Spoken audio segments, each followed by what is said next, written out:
Good morning, everyone. Today is Tuesday, June 14th. I am Gabriel Albornoz, President of the Montgomery County Council, and we will commence our full County Council agenda today with three important presentations. And we begin with our first proclamation recognizing Chesapeake Bay Awareness Day by Councilmember Rice.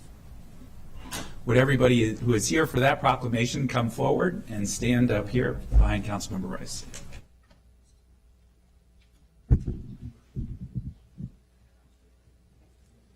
Thank you very much, Mr. President. And as I have folks that are joining me, some may be a little surprised, but I'm going to get to that in a moment. It's going to all make sense in just a moment. But did want to highlight our recognition of Chesapeake Bay Awareness Week and all of the great things that are happening, not only with this week in terms of recognizing the importance of the Chesapeake Bay, but also this month as well. I used to chair the Metropolitan Washington Council of Governments Chesapeake Bay Water Resource Policy Committee, and there we had a chance to talk about what is really important, understanding that the environment is key and protecting our waterways is integral to our future, but also educating our children and our future generations about caring for these great natural resources. And as we recognize the first week of June to ensure our residents understand and ensure the protection of the Chesapeake Bay, it is important to understand that it's not just an environmental resource for us, but it's also an economic one. So many of the watermen and fishermen that are out there on the bay each and every day to bring you your Maryland blue crabs or your rockfish that you love, those beautiful oysters, that's all linked to the healthiness of our Chesapeake Bay. So much so that we actually sponsored legislation, and my colleagues here behind me were gracious enough to support this initiative that actually banned coal tar sealants. A lot of people don't know that coal tar sealants, the lovely shiny stuff that we used to put on top of asphalt to make it look really pretty, was actually harming a lot of our water resources throughout the county. And so we actually banned it. We actually became the first watershed in the nation, in the Chesapeake Bay watershed, with both Prince George's, D.C., and Montgomery County, the first watershed in the nation to ban coal tar sealants, which actually led to a greater healthiness of our Chesapeake Bay. But we can do more, and we know that.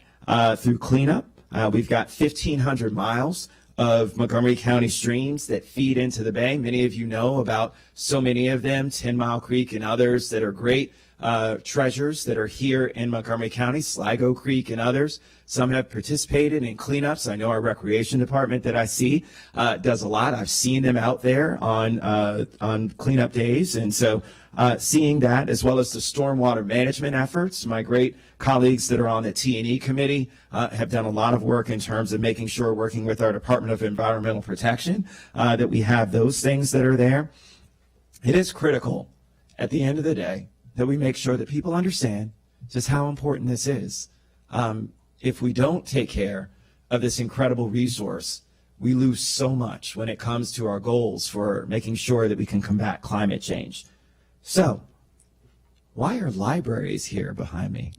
Well, there's a great initiative that's about to go on, and I'm not going to spoil it, but I want Anita Vasallo, who's our Director of Libraries, to come up and tell you about a little initiative that we have that we're starting here in the state of Maryland with Maryland Public Libraries to make sure that we enhance awareness for everyone when it comes to the healthiness of the Chesapeake Bay. So let me turn to Director Vasallo.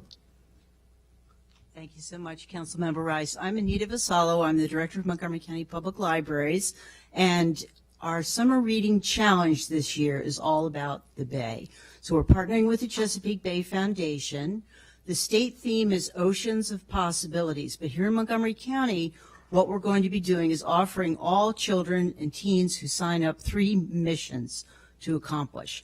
Mission 1 will allow us to provide funds to the Chesapeake Bay Foundation to plant 50,000 trees in the watershed. Mission 2 will allow us to seed 250,000 oysters in the bay. And Mission 3 will allow us to clean up habitat around the bay for diamondback terrapins, tundra swans, and ospreys. This is funded by the Friends of the Library, Montgomery County. We determined that this year, instead of giving children plastic toys and prizes, which would make their way ultimately into the waste stream and so into the bay, we're giving the children in Montgomery County the opportunity to support the bay, which is, of course, of critical importance to all of us who live in the state of Maryland. And I have some gifts here for the members of the Education and Culture Committee who oversee libraries that they can wear proudly throughout the summer. These are our T-shirts for our Oceans of Possibilities. One for Councilmember Jawando, you're not getting an extra large. One for, and then this is for Nancy. So, thank you all. Encourage every kid you know between birth and 17 to sign up for summer reading and helps protect the bay. Thank you. Well, thank you so much, Director Vassallo. So it's really, really exciting. And as a father of two girls who read voraciously, it is incredibly important to make sure that we're teaching folks about what it is and how important the bay is for us.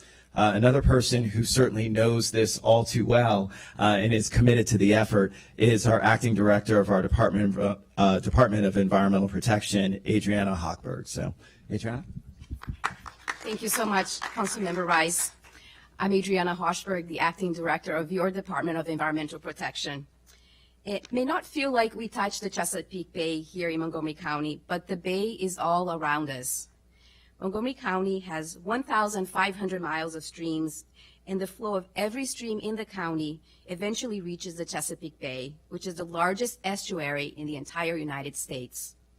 This annual commemoration of the Chesapeake Bay highlights the culture, history, and natural beauty of the bay and its surrounding lands, rivers, and streams. So no matter where we are all connected to this beautiful resource. This year's theme is Restoration Brings Results. Montgomery County has a new MS4, a Municipal Separate Stormwater Sewer Permit, and we are focused on bringing results for water quality. We are using new approaches and an equity lens while we work to restore over 1,800 acres for stormwater protection. Chesapeake Bay Awareness Week is also a time to remind residents and businesses that daily actions and behaviors have a direct impact on the bay. What you do and the decisions that you make can impact the bay, like plogging. That's the simple act of picking up trash that's on the ground while you're out and about, going for a walk or a jog. Also, things like skipping the straw when at restaurants can have an impact. Using a reusable bag for your groceries or a reusable bottle to kick our dependency on single-use plastics. Even with your pets, making sure that you pick up after them. If straws, plastic bags, and dog poop are not disposed of properly, they can end up in our streams and eventually into the Chesapeake Bay. So let's be mindful every day of what it takes to have clean water in Montgomery County. Thank you.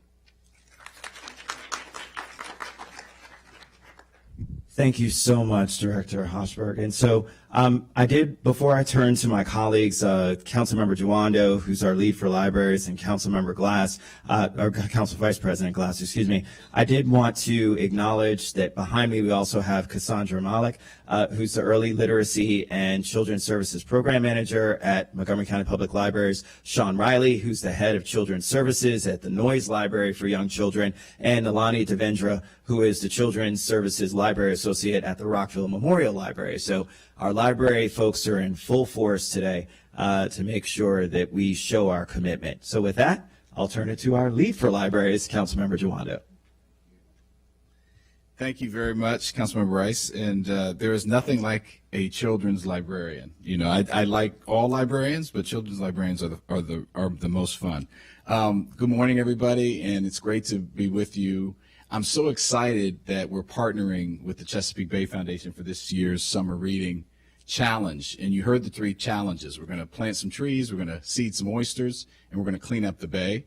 That's so critically important that children in this region and adults, you know, because a lot of times we learn from our kids, understand the importance of maintaining and keeping our bay clean. I think it's June 15th.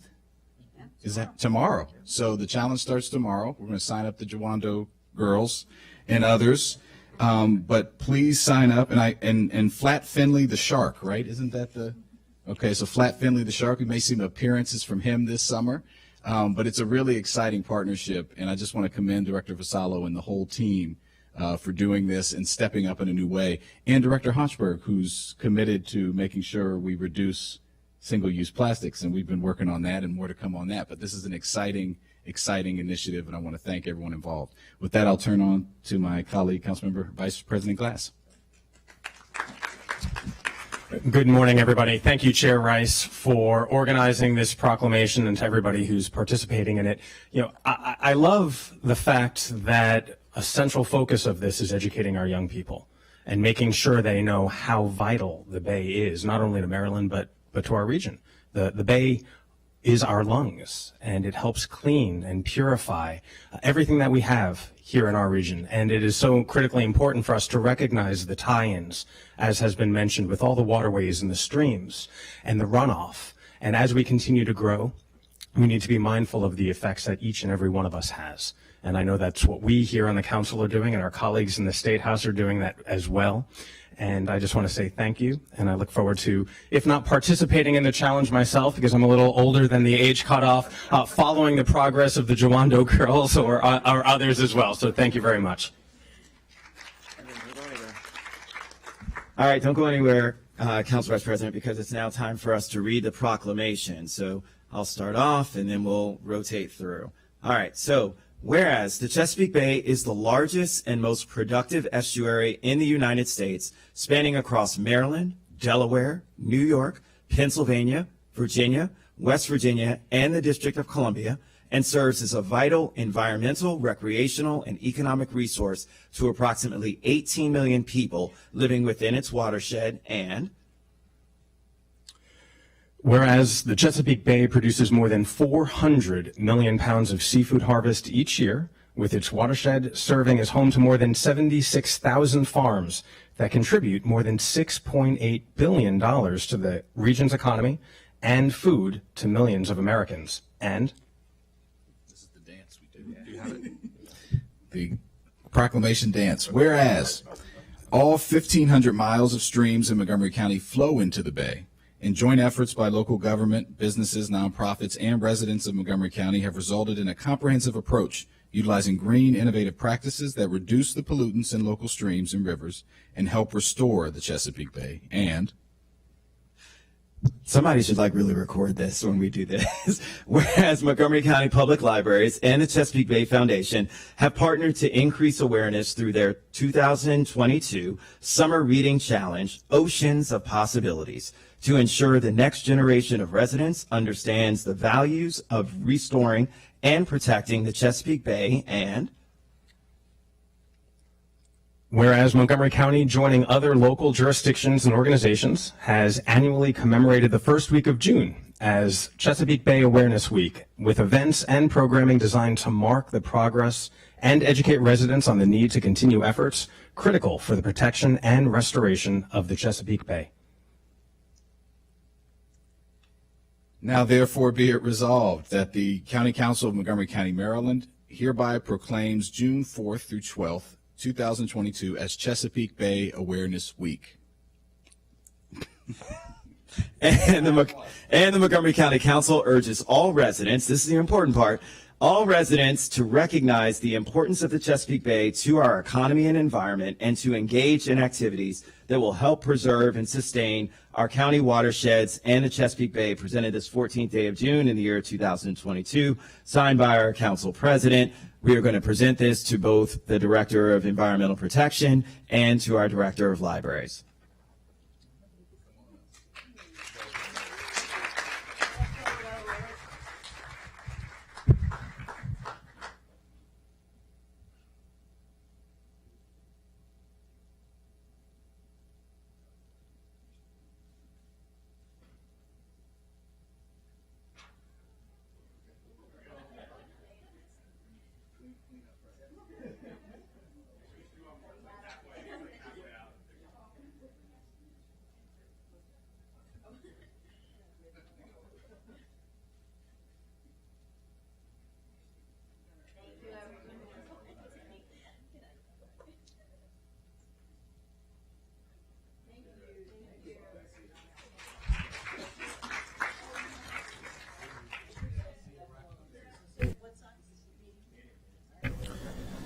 Thank you very much. Great job, everybody. Next, we will hear a proclamation recognizing National Gun Violence Awareness Month, and I will present that one.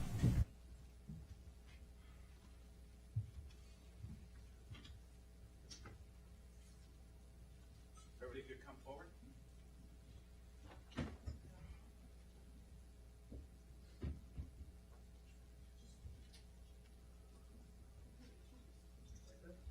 Everybody's here for the Gun Violence Awareness Month. Please come on down.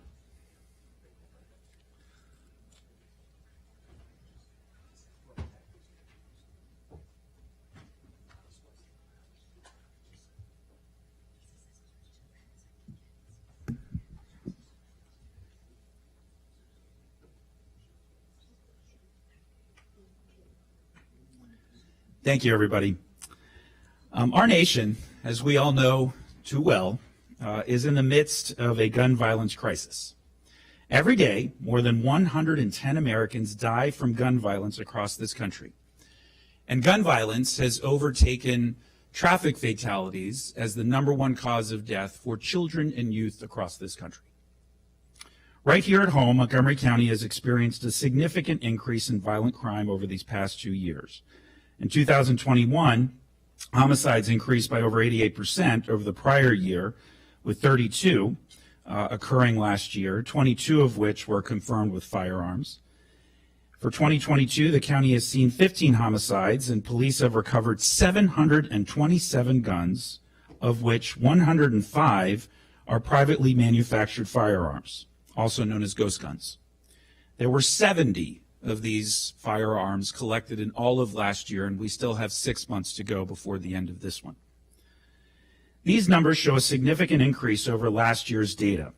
In 2021, the department recovered a total of 523 guns, of which 72 were PMFs, and the county is on pace to recover 3 times as many firearms this year over last year.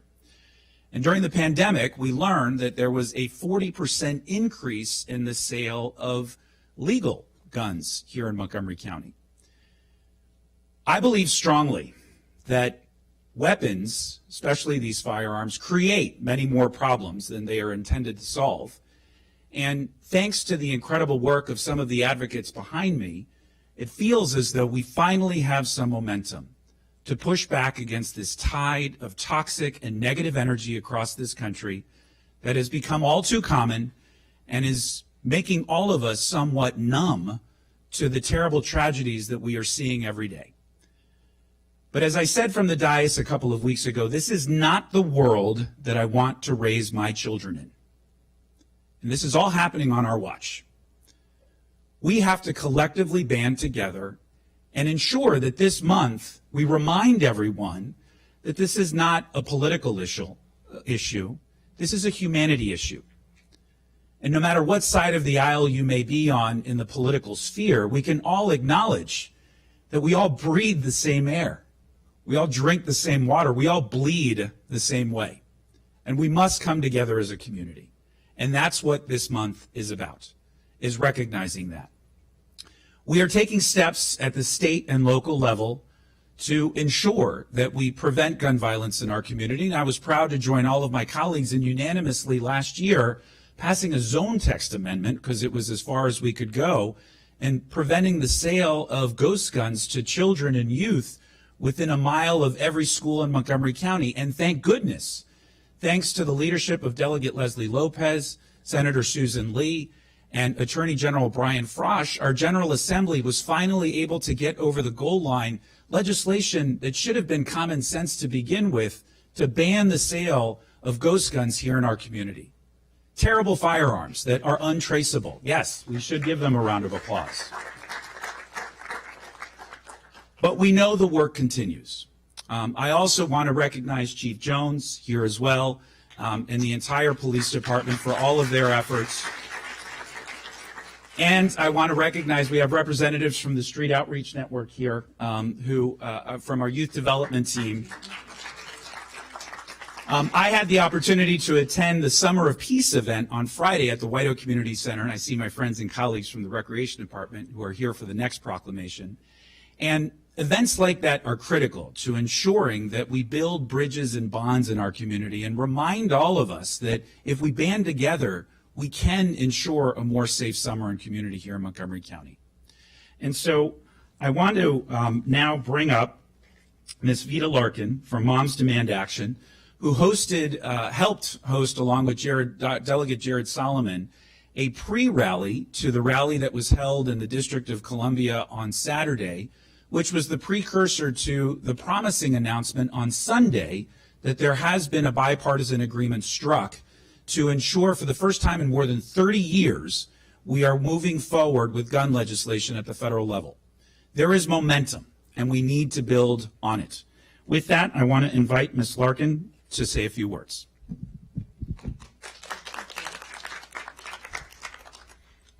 Thank you, Council President Albanaz and Montgomery County Council for recognizing the 8th National Gun Violence Awareness Day with this proclamation. My name is Vita Larkin, and I'm from Potomac. I'm a volunteer with the Maryland chapter of Moms Demand Action, our nation's largest grassroots volunteer network working to end gun violence with over 8 million supporters nationwide. I got involved in this movement because I know that 110 Americans should not have to die every day due to preventable gun violence, since we have evidence-based solutions to fix the problem, but weak-willed elected officials who insist there's nothing we can do about it. Our local group commemorated the day with our Wear Orange event on Saturday, June 4th, with a picnic in Gaithersburg, where concerned citizens from every corner of the county gathered and expressed their feeling that gun violence in our country and in our state and in our county is far too prevalent and something must be done. National Gun Violence Awareness is also an important opportunity to communicate hope that we are changing the culture and the conversation around gun violence in this country. It is a powerful time to invite Americans to fight for change in remembrance of those who have been taken forever or forever changed by all forms of gun violence. We pay homage to everyone affected by gun violence, and in an act of solidarity, we boldly choose hope and rededicate ourselves to a vision of America free from gun violence. We know that COVID-19 has intensified our country's gun violence crisis. We know that firearms are now the leading cause of death among children and teens in America. I'm going to say that again. Firearms are the leading cause of death among children and teens in America. This scourge continues to threaten our communities, especially our communities of color and our democratic institutions. We know people armed with gun and hate in their hearts put people's lives on the lines, and it has to stop. In recent weeks, the intolerable reality has been exacerbated by a slate of mass shootings. However, we have also seen millions of Americans make public their commitment to work together and find solutions to save lives from senseless gun violence. In thousands of protests across the country, Americans have come together to say, not one more. And it's working. As we've called attention to the unacceptable reality of gun violence in our country and mobilized to demand a different future, the U.S. Senate has announced a historic framework of action to help prevent gun violence. A bipartisan coalition of senators announced an agreement with major gun safety, mental health, and school safety provisions. If enacted into legislation, it would provide a basis for the first major federal gun safety law in nearly 26 years. It's not perfect, but it's a start. It's nowhere near enough, and it's also incredible progress. We cannot sleep on this progress and the growing political movement to make our country safer. Locally, there are things we can do to address gun violence, many of which I know this council is supportive. Funding violence interruption programs to help prevent gun crimes. Support law enforcement and the courts to adequately implement ERPO laws to ensure people who are in crisis are not a danger to themselves or others. Raise awareness of public safety campaigns around safe firearm storage and gun ownership to create a culture of responsibility. partner with the Department of Health to require local businesses that sell guns or ammunition to display and distribute potentially life-saving resources on mental health, suicide prevention, and gun safety and gun training. This will particularly be helpful with suicides that involve firearms, which account for 2/3 of all gun deaths in Montgomery County. So now, as always, we use our voice. With your help in the council, we will ensure that our government at all levels take meaningful action. Thank you, County Council, for your dedication to our cause and for joining us in the business of saving lives from gun violence. Thank you. Thank you very much. I will now read the proclamation. Whereas gun violence has severely impacted lives across the nation and has exacerbated gun sales, calls to suicide, and domestic violence hotlines and youth violence, particularly during the global pandemic. And whereas on a daily basis, gun violence claims the lives of more than 110 individuals, nearly 200 people are shot, wounded, and scarred with lifelong emotional trauma, and persons living in the United States are 26 times more likely to die by gun homicide compared to those living in other industrialized nations. And whereas Gun Violence Awareness Day was inspired by the memory of Hadia Pendleton, who was tragically shot and killed at age 15 in Chicago, Illinois, and it was her family and close friends that took the initiative to commemorate her life by wearing orange. They chose this color because hunters wear orange to protect themselves and fellow hunters from danger. But most importantly, it symbolizes the value of human life. And whereas municipalities across the nation, including Montgomery County, are joining this movement and taking the initiative to end gun violence with evidence-based solutions in order to protect our communities, which are our moral obligation. And whereas by wearing orange, we will continue to raise awareness to honor the lives lost, renew our commitment to reduce gun violence, and do all that we can to keep our assault rifles, ghost guns, and firearms out of the wrong hands to help keep our residents safe. Now, therefore, it be resolved that the County Council of Montgomery County hereby recognizes National Gun Violence Awareness Day, and be it further resolved that it recognizes the unwavering commitment of gun violence prevention organizations and community partners to implement measures that will protect our youth, families, and communities from gun violence. Presented on this 14th day of June in the year 2022 by myself. If all my colleagues could come forward so we can take a group picture.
All right, thanks everybody.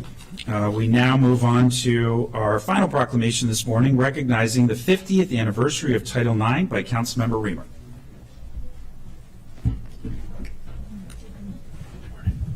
All right, if I could be joined, please, by those who are here for this proclamation. All right. Come on up if you're here for it, please join us. Absolutely. You're on stage.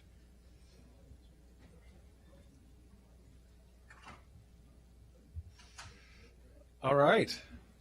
Well, this is exciting. Today we're here to commemorate the 50th anniversary of the federal Title IX legislation. Jody, would you like to join us? You're going to take photos. All right, very good. This legislation provided a wide range of protections, including educational equity, sexual harassment, and notably made major strides in increasing participation by women in athletics. By prohibiting sex discrimination in colleges and schools, Title IX required those schools to invest in women's athletic programs. And since 1972, we have made great strides in bridging the gaps. In 1972, fewer than 30,000 women participated in college sports. In 2010, 2011, that number exceeded 190,000. In 1972, about 300,000 high school girls played sports. Today, more than 3 million participate.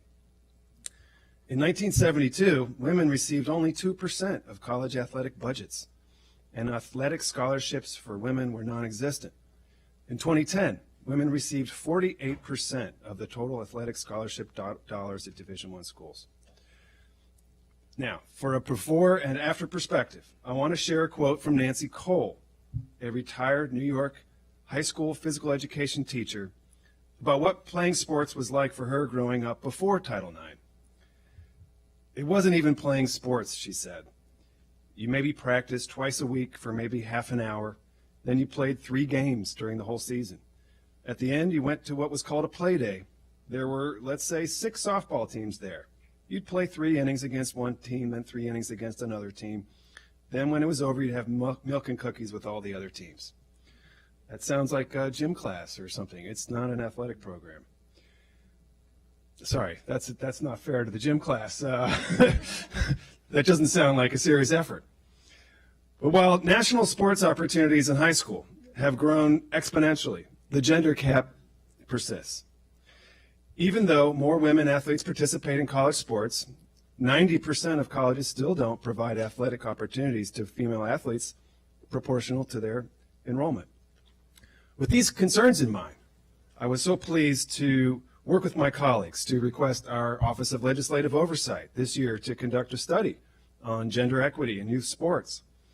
And that study shared the continuing discrepancies in our county with athletics, particularly a really vexing challenge, which is that girls drop off in their sport participation as they enter their teenage years.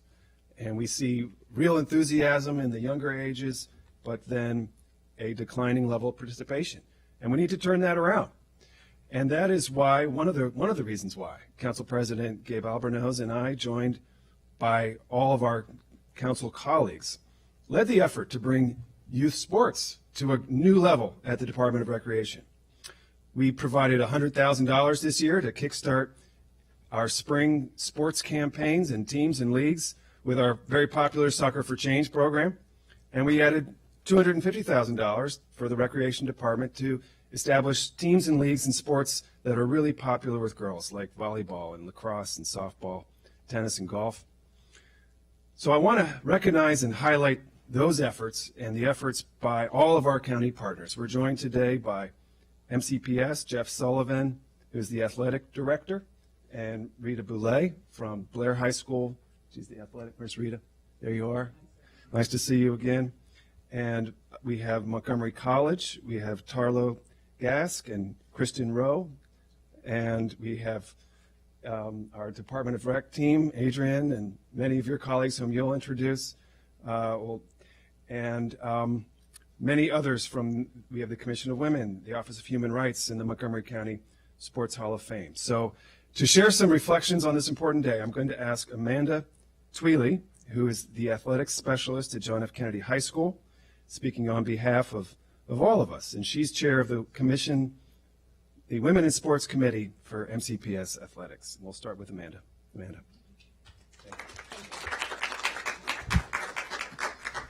Good morning. My name is Amanda Twaley. I am the athletic specialist at John F. Kennedy High School. I am honored to be here today to speak. MCPS Athletics is committed to promoting equity and access across the program, consistent with our RAISE core values. I am the committee lead for the MCPS Athletics Women in Sports Committee. Our charge has been to promote and highlight the efforts and leadership of women within our program. Our committee has led the charge of MCPS celebrating the 50th anniversary of Title IX. This has included the posting of banners on our stadiums and gymnasiums, highlighting of trailblazers, and a month-long social media celebration of Title IX. MCPS Athletics has added a compliance specialist in the Central Athletics Unit to monitor and enhance efforts around equity, while working collaboratively with the district's Title IX coordinator in office. We are committed to providing and ensuring a positive, safe experience for all student athletes, regardless of race, religion, culture, or gender identity. In addition to promoting opportunities for women, MCPS is committed to supporting and engaging with our LGBTQ+ community. MCPS has celebrated the hiring of women into key positions, including 2 central athletic specialists, 2 central administrative assistants, and women coaching of boys teams, including recently a head JV football coach and head varsity boys basketball coach. These are just a few of the strides MCPS is taking to stay at the forefront to ensure an equitable experience for all. We appreciate the efforts of the County Council and our partner agencies like Montgomery Parks and the Department of Recreation to champion equity and access across Montgomery County. As we celebrate Pride Month and the 50th anniversary of Title IX, we stand committed to ensuring the best possible experience for our student athletes, coaches, officials, spectators, and our community. Thank you. Thank you, Amanda. And now I'm going to turn it to Mylin Lopez. And before I do, I just want to give a special shout out to all the dads out there who are fighting for their daughters. You know, I hear from you a lot, and you're making a big difference. So nice job. All right, Mylin Lopez. All right. Buenos días a todos. Mi nombre es Mylin López y estoy muy emocionada de estar aquí ahora. Good morning to everyone. My name is Mylin Lopez, and I'm really proud of being here today. Quiero compartirles lo que ha sido ser parte de Soccer for Change. I want to share with you guys what has been for me and for my teammates be part of Soccer for Change program. Para mí, Soccer for Change significa familia, trabajo en equipo, disciplina y responsabilidad. For me, Soccer for Change means family, teamwork, discipline, and responsibility. Tuve la oportunidad de ser capitana 4 años y ha sido una experiencia inolvidable. I have the opportunity of being my Soccer for Change team captain for 4 years in high school, and it has been something that I will never forget. A pesar de los obstáculos, mi equipo y yo aprendimos a no rendirnos y seguir demostrando lo que somos capaces. Even with all the obstacles that we face, my team and myself learn how to never give up and continue giving the best. Gracias a Soccer for Change, conocí a muchas personas y también estoy agradecida por eso, porque compartimos una pasión que es el fútbol. Thanks for Soccer for Change. I have met a lot of different people and people that we actually share a passion that is soccer.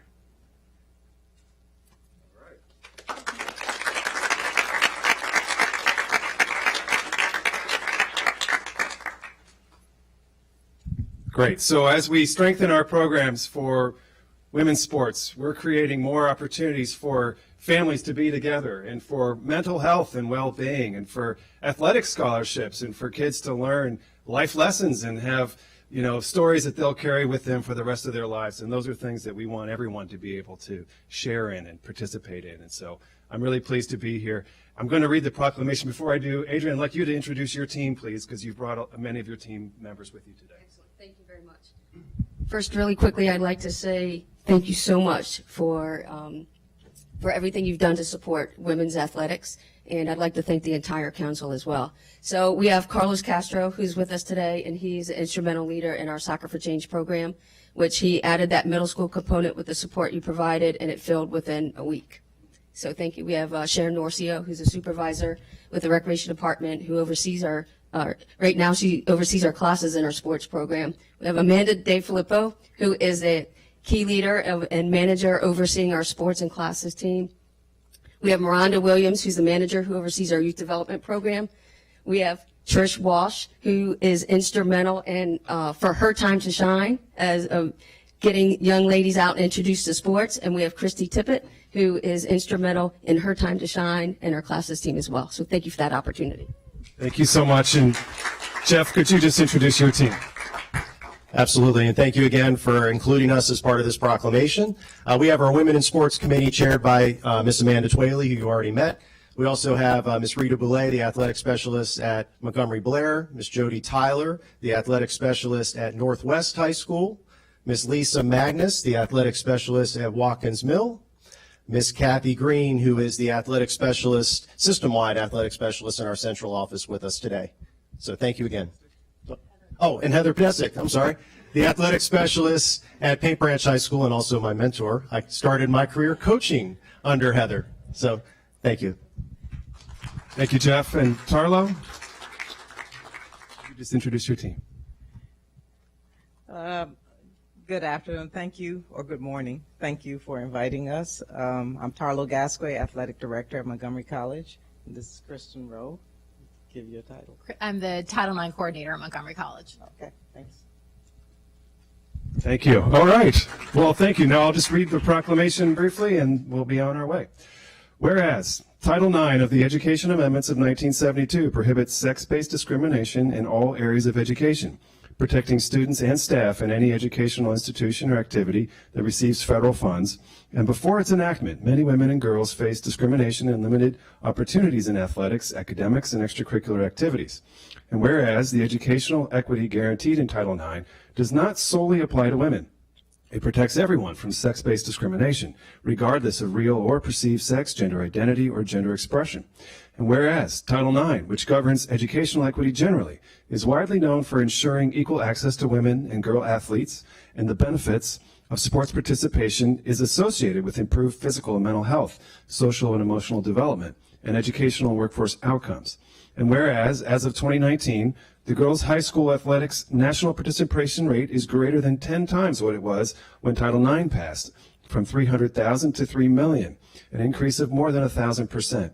And whereas Montgomery County values the importance of gender equity in athletics, promoting participation opportunities for all, and whereas Montgomery County is home to many prominent professionals and Olympic female athletes in sports ranging from swimming and tennis to gymnastics and ice hockey, and whereas while Montgomery County has made great strides in advancing gender equity in sports, we need to continue to strengthening our efforts toward attaining a goal of equal participation. Now, therefore, be it resolved that the County Council today commemorates the 50th anniversary of Title IX of the Education Amendments of 1972, and recognizing the county's movement toward creating equality and fair treatment of all students and working together to achieve the goals set by Title IX of increased opportunities for girls and women in academics, sports, and other educational activities, signed today by Council President Gabe Albornoz and myself. Thank you so much.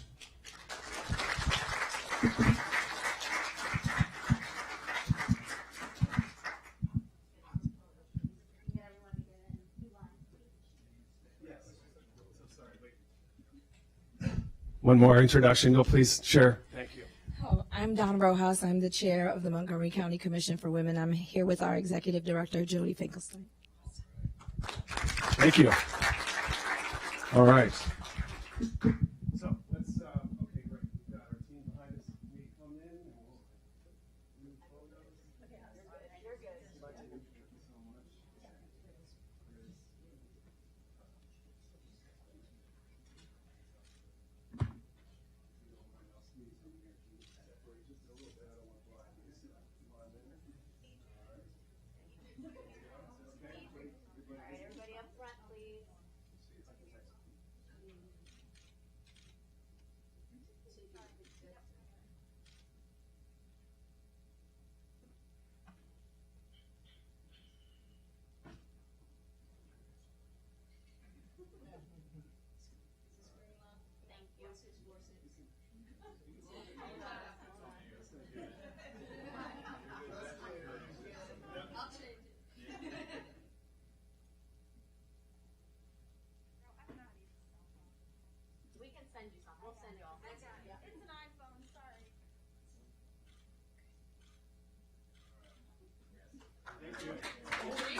Thank you all very, very much for those important proclamations this morning.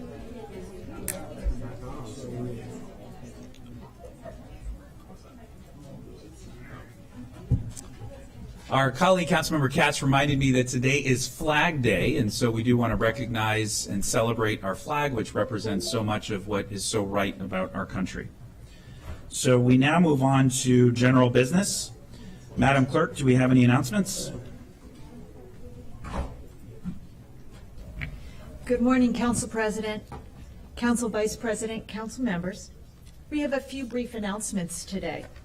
First, on the consent calendar, item B, we have a correction in the title, 2022-2031, 10-year comprehensive water supply and sewer systems plan. And we also have a correction in the sort order, the alphabetic order of items E and F on the consent calendar as well. No petitions were received by the council this week. Thank you.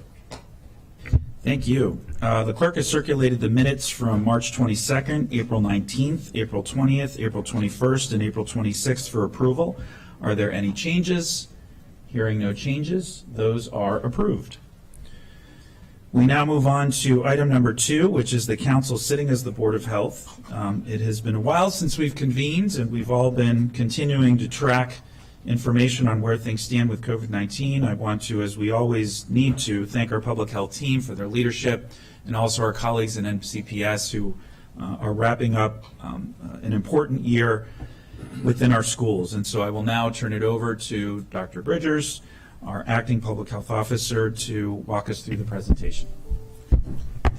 Good morning, Council President Albornoz, Council Vice President Glass, and the entire council sitting as a Board of Health this morning. We're delighted to provide another update to council regarding our COVID, not only our response, but our planning for our pediatric, anticipated pediatric vaccine strategy. A couple of quick points. First of all, happy Pride Month to all of our LGBTQ plus community partners. They've been very instrumental in helping us get those shots in arms and testing our county as a whole. Quick update on our wastewater surveillance pilot project that we anticipate will begin next month. It's currently the contract is currently being reviewed by the county attorney's office. So that would be a nice early warning surveillance tool. It is an emergent tool, but we anticipate that it will provide good data in the coming months, especially in the fall and the winter when we've traditionally seen an increase and an uptick in cases. Lastly, there's been a lot of discussion and questions around our child care, early child care guidance and or recommendations. Dr. Stoddard and I and our teams have worked very diligently to provide the best practice or better practice. The bottom line is that the current guidance and recommendations by CDC and the Maryland Department of Health does not specifically speak to any alternative or modified quarantine measures for child care providers, but we have we plan to update our child care, our website to include language that will read as follows. Child care providers in schools may also develop other prevention protocols which can draw from public health guidance and work with their available resources. We recognize the importance for not only our families, but our early learners to remain in an environment where they can have a enriched experience, not only in our early child care settings, but also in our K through 12 settings. And so we continue to work even in the absence of additional guidance from the state. So I want to thank Dr. Stoddard and our team for continuing to work with our child care providers and all the council members who provided updates and guidance and recommendations along that line. So I'll stop now. We only have 10 minutes, so I'm going to turn it over to Mr. O'Donnell to do the crosswalk on our metrics, our pediatric plannings, and just a general overview of where we are from our orthopox or monkeypox response. Thank you, Dr. Bridgers. Good to see all of you this morning. I'll go through through our slides rather quickly. I think most of this is familiar to you all, and of course much of this is from our pulse report and is available on our county website. So first of all, just to let everyone know where we are with regards to the variants, because we're very much in the variants defining what COVID looks like from week to week, month to month. We have moved through the BA2 and gone substantially through a BA2.12 variant wave. We are now, from our CDC colleagues who do the variant typing, expecting to see more of the BA4, more of the BA5 variants that have been seen in Africa and have been seen in parts of Europe. The volume of it is still very, very low, but it will start to grow as a percentage as we see BA2.12 move off. Now this is from the CDC's website. It gets updated later on a Tuesday afternoon, so we expect this to change today. Again, for surveillance, looking across the United States, we've talked a little bit before about what we've seen in some of the New England states as far as the BA2.12 wave. You can see from this is again from last Wednesday, that those states have seen a decline in activity over the last several weeks, much as we're seeing now in our area. So this is, again, something very helpful for us to track within the United States. So we follow very closely with some of the other regions. Where we are today, we just received our updates from the state counts from yesterday as far as the total PCR tests. It's down to 229, I believe, as of this morning. You know, as you can see from the chart, it fluctuates a little bit. We generally see a bump up at the beginning of the work week as people tend to get tested more on a Monday versus over the weekends. But this is steadily coming down at this point. Still a lot of transmission going on. These are still numbers of people who are showing up with positive PCR tests. So we just want to, again, urge caution, especially for people at higher risk and people who are not up to date on their vaccinations. That is, of course, the best way to protect yourself. Our hospitalizations, you can see, are beginning to come down as well, down to 6.5 new admissions per 100,000, and the percent of staffed beds has started to come down. It's flatlined a little bit, and of course, this takes a little bit longer to see that impact. Again, we just want to let people know we continue to look at the geographic areas we're seeing activity, as well as the racial and ethnic areas seeing activity. We have in the past seen disproportionate impacts to different groups within our county. We saw that a lot less with this wave, but we are tracking on that, also tracking on how it impacts different age groups. One thing we want to emphasize, we know that the most recent waves are impacting us because of large numbers of breakthrough cases. We have a very highly vaccinated county, but over the Omicron, both BA1 and the BA2 subtypes, and certainly BA4 and BA5 are likely to cause breakthroughs. Even with those breakthroughs, being vaccinated is reducing the likelihood of becoming a case significantly. Across the nation, you're twice as likely to be a case if you are unvaccinated, and 8 times as likely to die if you're unvaccinated. So we still have populations who are not vaccinated. We strongly recommend that they come out and get vaccinated.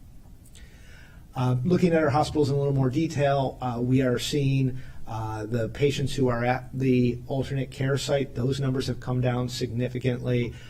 So our total hospitalizations across the county have come down. Again, those 40 patients at the Tacoma Park ACS, those are all inpatients. They do some outpatient treatments, or have in the past done some outpatient treatments with monoclonal antibodies. We know those monoclonal antibodies have been less effective for Omicron, so that has decreased, although there are still the pre-exposure prophylaxis that's being done with Evusheld, and of course other treatments, Paxlovid, and other things like that, which are antivirals that are prescribed out. But those are all inpatients that we're looking at. To give a concept of the ratio, I know we've discussed this before, but you can see, of course, the orange hospitalizations as a ratio of the cases we're identifying much, much lower during these last 2 waves.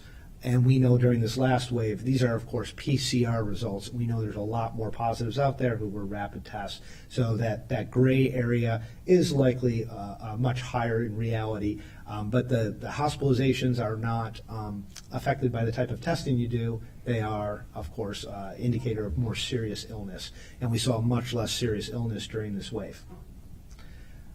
With deaths again, you can see that they went up a bit during May. It related to the much higher level of cases and increase in hospitalizations and other serious illness, but not dramatically, not as dramatically as, of course, as we saw in December and January. At our county sites, we're beginning to see a little less throughput, 11% decrease over the previous week, and our positivity rate is beginning to come down a little bit. But you can see that positivity rate. The county PCR testing is still providing a service for lots of symptomatic individuals. That's a much higher rate than we're seeing countywide. Now, to go into the under 5 pediatric vaccinations, I know a lot of people are interested in this. We're very excited to get to this last group of individuals and their eligibility. Today and tomorrow, the FDA are meeting to review and discuss the safety guidance. We understand that they've already met, they've had the data right along. The initial reports that have come out, unofficial reports, are that they have no issues with the safety. We do expect this to pass. And we expect then to get further guidance and approvals from CDC and from the Maryland Department of Health. They'll update their standing orders and give more specific guidance so that we're all administering this the same way. We have been told to expect, if you order in the first wave, which we have in the county, to expect vaccine as early as the beginning of next week. We've asked for as much as we can get. We know there's going to be big demand here in the county, but there will likely be some challenges during the first week or two as everyone is asking for it. And the supply chain, this will be a new formulary. We'll have to wait for the new vaccine to come in. Same vaccine, just new bottles, new strengths, and all of that. And then we've been told they don't want us mixing the other vaccines to the new strength. They want us to use the new vaccine. So we'll, of course, follow that.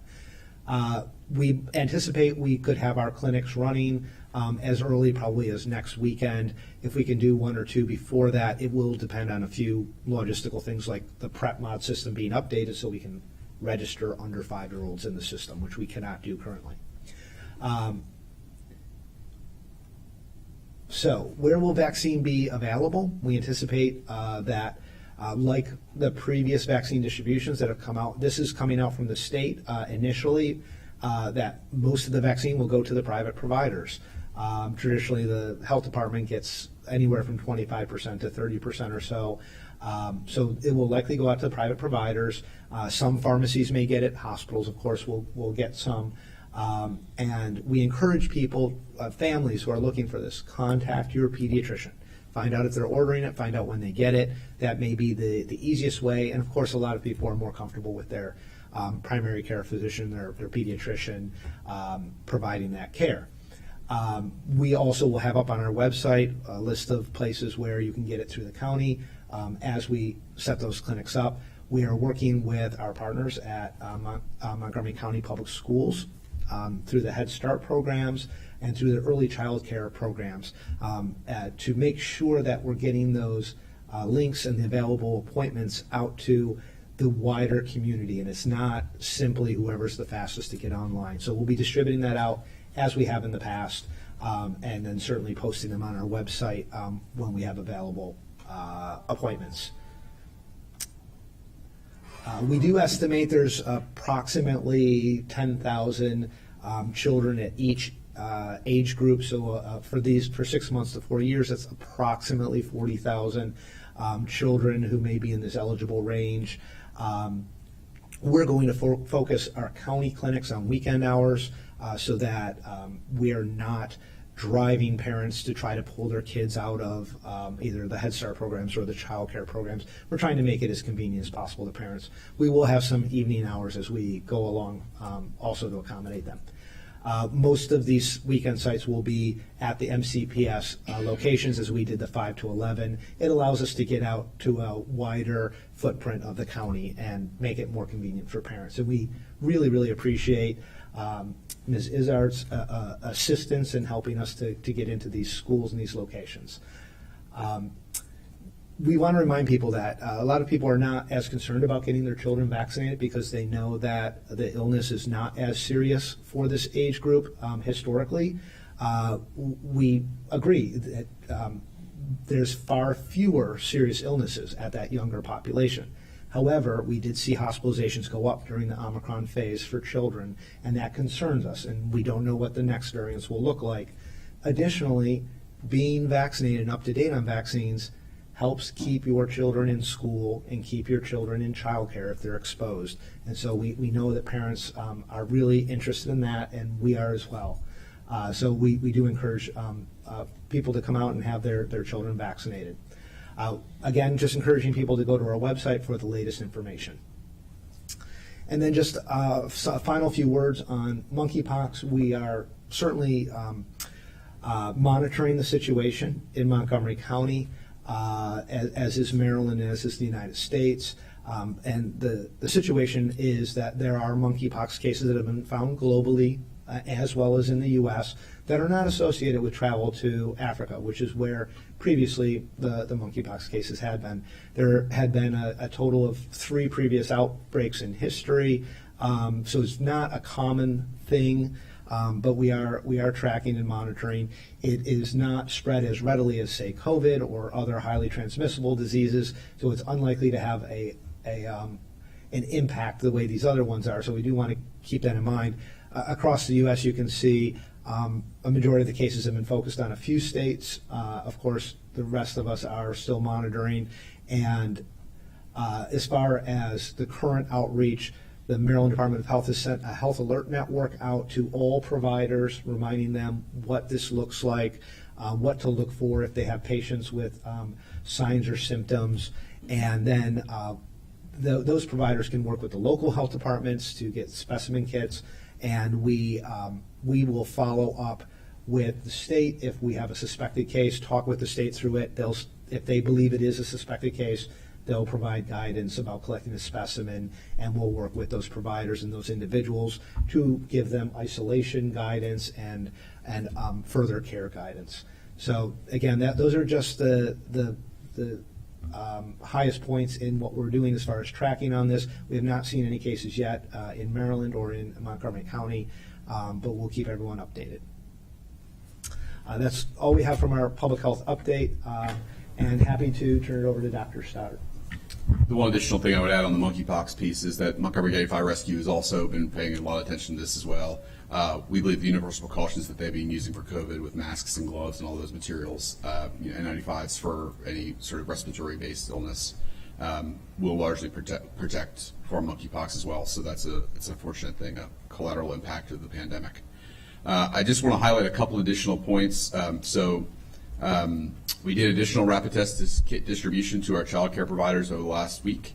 About 18,700 kits were distributed to the child care providers at 2 different distribution events at the Dennis Avenue Health Center at the Public Safety Headquarters in Gaithersburg.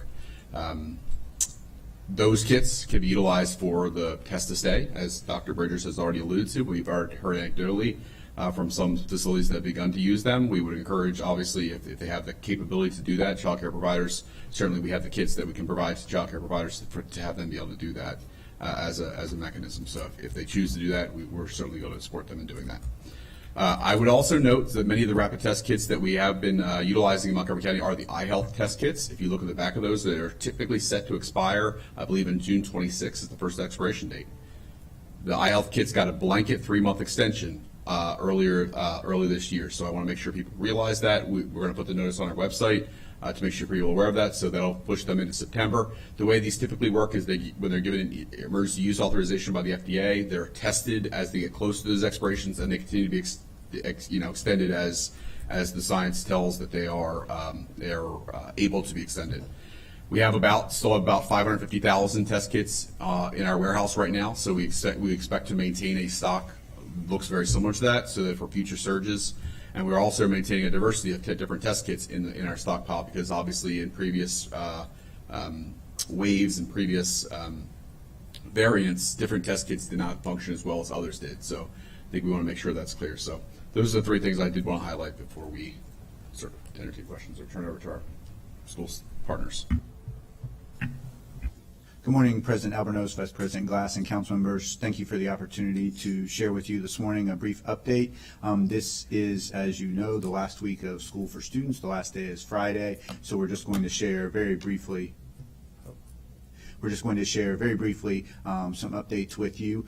Most notably, as I mentioned at the last update, we have our new school system medical officer who will be starting officially June 27th. We actually had our first transition meeting with her yesterday. She is very excited and I think is going to be an outstanding addition to the MCPS staff. She will be taking the lead on our COVID-19 response as well as looking at more broadly the way that we handle a variety of things that are related to student health and wellness. And she will be our primary liaison also with the Department of Health and Human Services. We already have an excellent relationship with DHHS, and her presence will just further deepen and enhance that relationship moving forward. So we'll start with information on data from the beginning of May through June 8th, and I know that those numbers are hard to see on there, but I think what's the most notable point is that you'll notice that the peaks that you had seen earlier in May have continued to decline. Typically, we have a peak each week sometime in the first half of the week as results that came in over the weekend are reported, and then the valleys typically occur on the weekends. And so that peak where you see in the middle of the screen at 533 was back in the middle of May. The most recent peak at the beginning of this week was 184. Obviously, we want the number to be 0, but we are happy that the data is moving in the right direction. What we'd like to do now is just talk very briefly about our planning for the summer as well as initial planning for the fall, but it is important to note with the school system medical officer, Dr. Kapunen, coming on board, she will be collaborating with DHHS and staff and MCPS to look at what we're doing now and to continue to enhance those practices. So I'll now turn over to Ms. Dublinsky. Thank you. Good morning, Council. Happy to say we made it to the end of the school year, and we have planned and prepared and are ready for summer school, as each of our schools will have summer instructional programs for our students. During summer programs, we will continue to work with DHHS to track cases and investigate any outbreaks that may occur during summer schools. Outbreaks are defined as 3 or more cases within a classroom or activity. We have an abundance of rapid at-home COVID tests that will be available at all of our summer school sites for students that may be in an outbreak investigation period, to take home with them, to test frequently. Also for students that may be symptomatic during the school day, we can also send them home with rapid tests so they can return if healthy. We will continue to ask any staff and students that are working in our summer school programs to report any positive cases through our Google reporting portal, and that information will continue to be updated on our COVID-19 dashboard. Staff and students who are spending time outside of MCPS programs during the summer, we will give them information to report their positive test through the county government site or contact their medical providers. We will only be looking to track the cases that are occurring in our summer school programs and in our facilities in our schools. We will continue to make masks available in all of our locations, but again, they will continue to remain optional unless an outbreak has been identified and we need to layer on those extra mitigation strategies. So we are in a good place and set for summer school, and I'll turn it back to Mr. DeAndrea as we look ahead to fall. Thank you very much, Ms. Dublinsky. In terms of our planning for the fall, as I noted, Dr. Kapunen will be taking the lead on this, and so these are just some highlights of what we know now, and we will definitely continue to expand on this as we prepare for the fall and make sure that we're communicating with families as we move toward the start of the school year.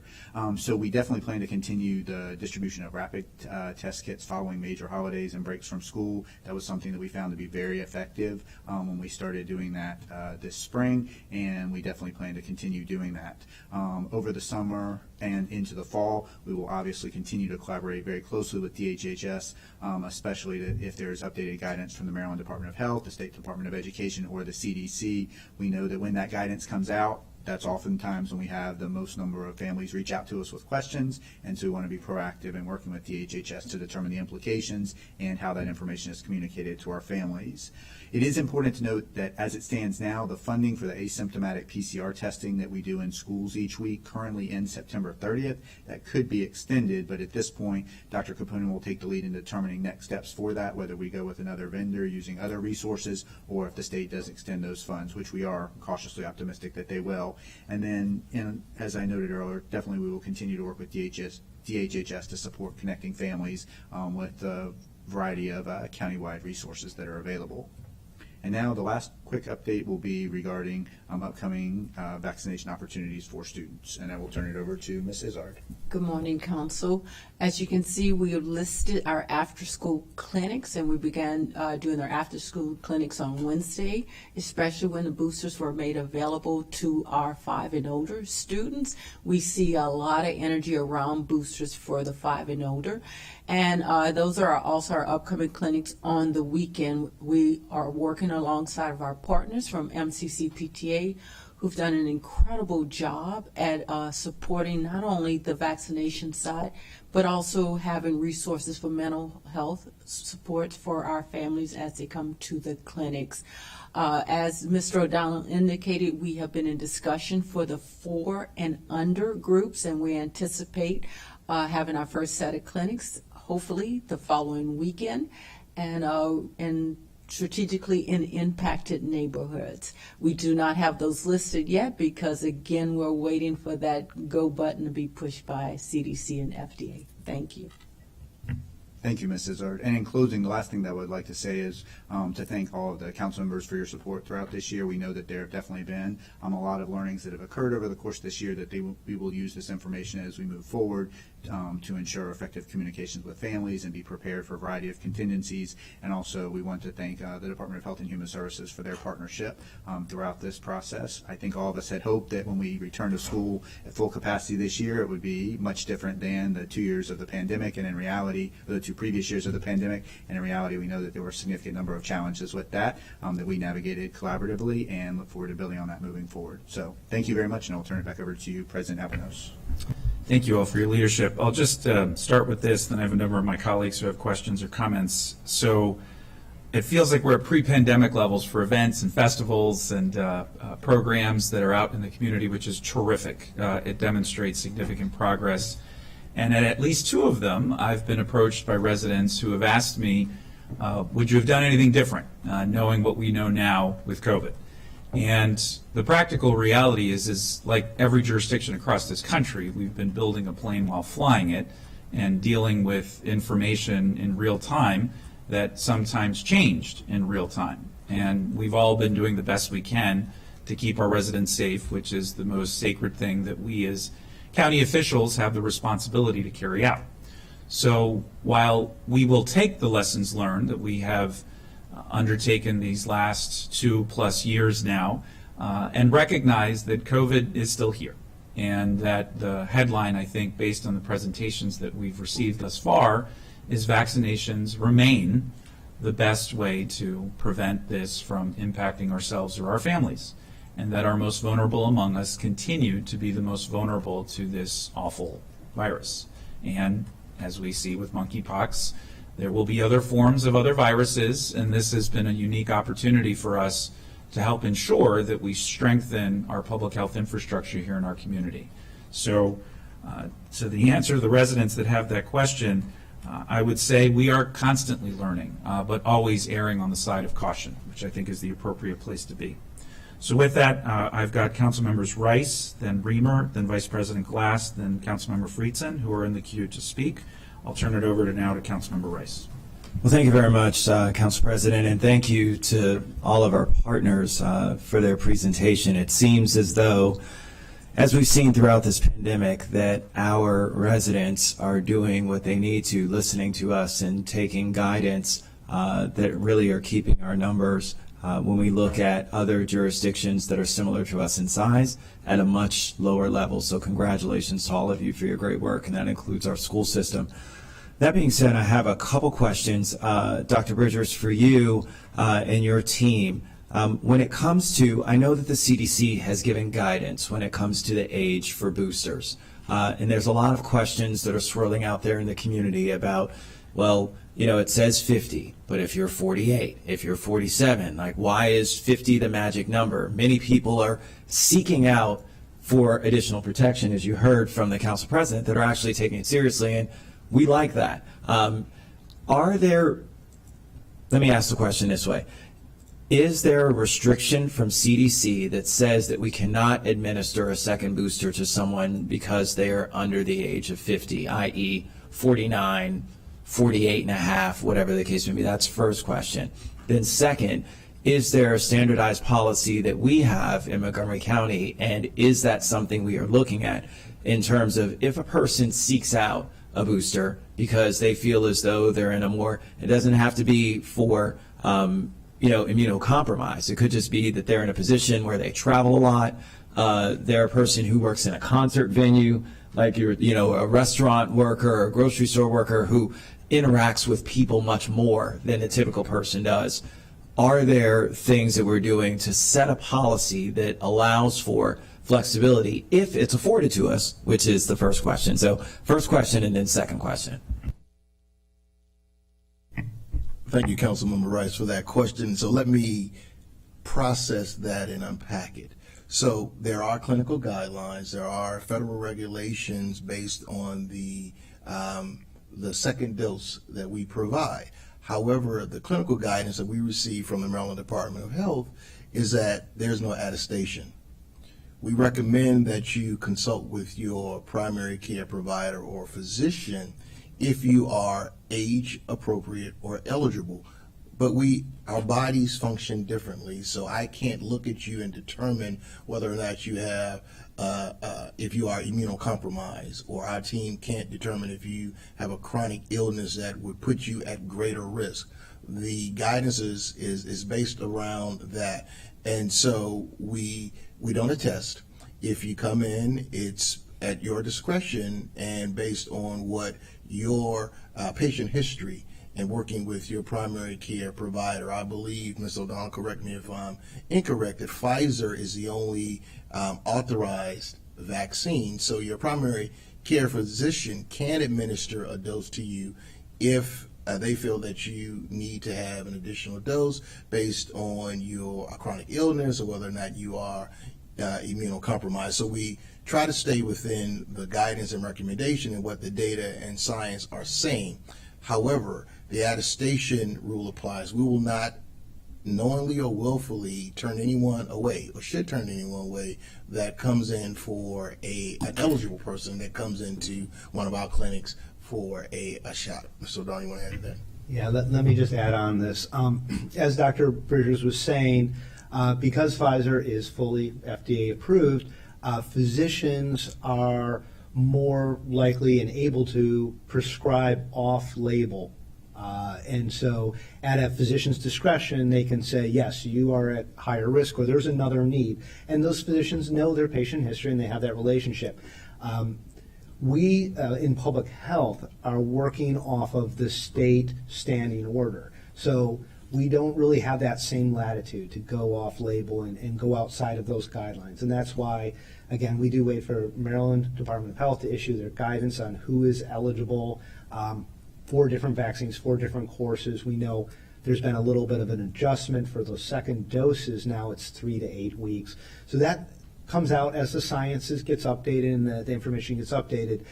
So that's why at our clinics we have less of that flexibility. We do take the patient's word if they have underlying conditions. We don't ask for any information about that.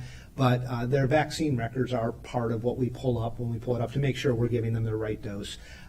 So when we pull it up, it has ages, it has things like that. And if they say, no, I don't have any underlying conditions, and they're 49, as I am, and I was not eligible yet for an extra dose and got COVID a few weeks ago and really wish I had that extra dose just because maybe it would have been a little bit of an easier ride. But I'm fine. So again, it's just something that we'll wait to see if that gets updated with federal guidance. They may look at the data and say, let's get everybody a second dose now. But we do follow that. We have a little less flexibility at our county clinics. Yeah, it's a very interesting discussion, and one in which, Mr. President, we may want to take up, whether it's with HHS or with full council, to really talk about seeking some sort of additional flexibility, understanding that so many people will be traveling, will be attending events that haven't done it before, and so having that comfort of having that additional booster would certainly make a lot of sense for a lot of folks. And again, if we're trying to support the people who are trying to protect themselves and hopefully also protect others and their family members, this is certainly a direction that we want to go in. We don't want to stifle folks who are trying to achieve that. Again, I'm not saying somebody 45, but certainly as we get closer to that age range, there should be some sort of flexibility in terms of that. So would love to see us take that up. Next, for our school system, I just want to say kudos. I was at Clarksburg High School and Rocky Hill Middle School last week and just saw, which I always see every morning at Northwest High School when I drop my daughter off, that our kids have embraced this hands down. The overwhelming majority of kids are still wearing masks each and every day, even though it's not required. It is a staple. My daughter, in fact, one day made me turn around because I didn't have an extra one, and she was like, "Dad, I need to have my mask." So I actually literally turned around and went back home so that she could get a mask. That's how serious our kids take it, and I'm not in, this is her. So kudos in terms of the education process that we're doing. I'm curious about from a testing standpoint, because I also see my daughter continues to do her testing. She took one last week as a part of, and I know that they still have the random testing that you guys have been doing for folks in the classroom. Have we seen the numbers stay pretty much consistent throughout in terms of children who are uploading their information into the system in terms of, because I saw the numbers there and they're leveling off, but I always want to make sure that that baseline is remaining close to the same. So if you could share some information about that. Absolutely. Thank you very much, Councilmember Rice. And thank you for sharing about the students, because our students have done an amazing job this year. We know it's been challenging this year on so many different levels, and the students have been adaptive and resilient, and we are very proud of the way that they've handled things. And to the point about your daughter, I do want to just note that all schools do have extra masks available, so you don't have to turn around and go back and get the mask. But thank you for sharing that story as well. I will ask Ms. Dublinsky to share a little bit more about the reporting, since she has been coordinating that throughout the year. Thank you, Mr. Dander. So what's been interesting about the testing is not only the asymptomatic testing that we have each week, but also the in-school symptomatic testing. Our numbers have remained really low, which shows great effort on our parents that they are keeping their students home when they are ill. At the first sign of symptoms, they're not sending their sick students to school. And so thankfully those numbers through our testing programs have remained low, and we are still seeing great participation and cooperation from our parents in reporting when there are positive cases.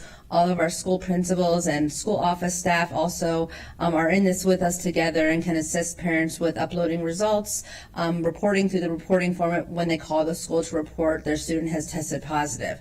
So people are still actively letting us know when they are COVID positive, and we are thankful that they're also keeping their students home when they're sick. Thank you very much for that. I'll just close by just saying that it is going to be important for us, especially through summer school, as we now have opened up more opportunities, and kudos and thank you to our school system for doing that. That is incredibly important, especially as we talk about the mental health of so many in our school community and the students that remain challenged in just dealing with this world that is just completely different. And, we'll certainly talk more about that when we have our Health and Human Services and Education and Culture Committee joint meetings coming up. But it is going to be important for us to make sure that throughout the summer, as folks travel and those kinds of things, that we remain vigilant. So I just ask that you keep up the great work that you have been doing. It has certainly been boding well for us in terms of minimizing the amount of outbreaks and things of that nature. And I'll agree with you that I saw it from, look, if a parent cancels a Sweet 16 party for their child because their child had COVID and said, we're just going to have to spend a lot of money in terms of this party, I know, that just shows how seriously folks are taking this. And so we've done a good job collectively in terms of making sure that people understand the importance of not having other folks exposed when you do have a positive case. And so I just want to thank the parents, the students, all of our administrators and staff, and all of our health staff as well, who have done a really good job in terms of educating our community as a whole, that we still need to, right now, even though numbers are low, people are still taking it seriously, and that's what we want. Thank you, Mr. President. Thank you. I've got Councilmember Reamer, followed by Council Vice President Glass, then Councilmember Friedson, and then Councilmember Chawando. Councilmember Reamer. Thank you so much. Could you please just talk about what plans you're building for the fall and as we head into winter? It stands to reason, as immunity wanes, as the variants become, more capable of evading, we're all else being equal, we're going to have one heck of a wave next winter. So how are you preparing? What will be the timing? You mentioned something, you thought there was some chance the CDC would recommend a second booster. Is there thinking that would be in the fall, perhaps? What are you hoping to put in place, or I should say, what are you working to put in place for September, October, as we start looking towards a winter? Thank you. Sure. Thank you, Councilmember Reamer. I'll let Mr. O'Donnell go through the operations, but some of the follow-up that we are participating in, the plan for the winter, not only entails operation, but also research and data. To begin, Councilmember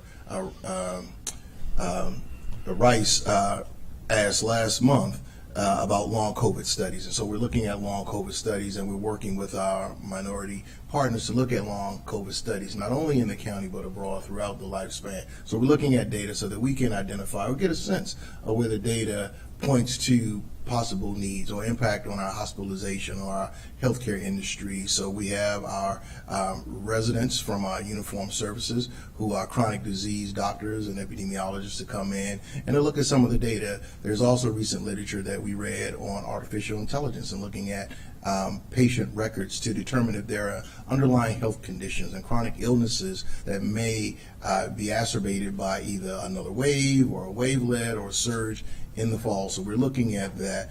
We're also looking at planning for boosters and continuing our booster activity over the summer, because we know the data indicates that boosters typically wane from 6 to 8 months based on not only national data but local data based on our epidemiologists. So we're looking at time and points in time where we may need to administer boosters. We will continue to increase our booster activity. Our numbers are somewhat low. We have a high percentage of fully vaccinated individuals, but our booster rates are around 55%. So we want to work towards getting education and information and getting those numbers up as well to add more protective preventative measures. So I'll stop there. I was going to say, so a booster campaign in the fall, yes, preparing for a winter yes, correct.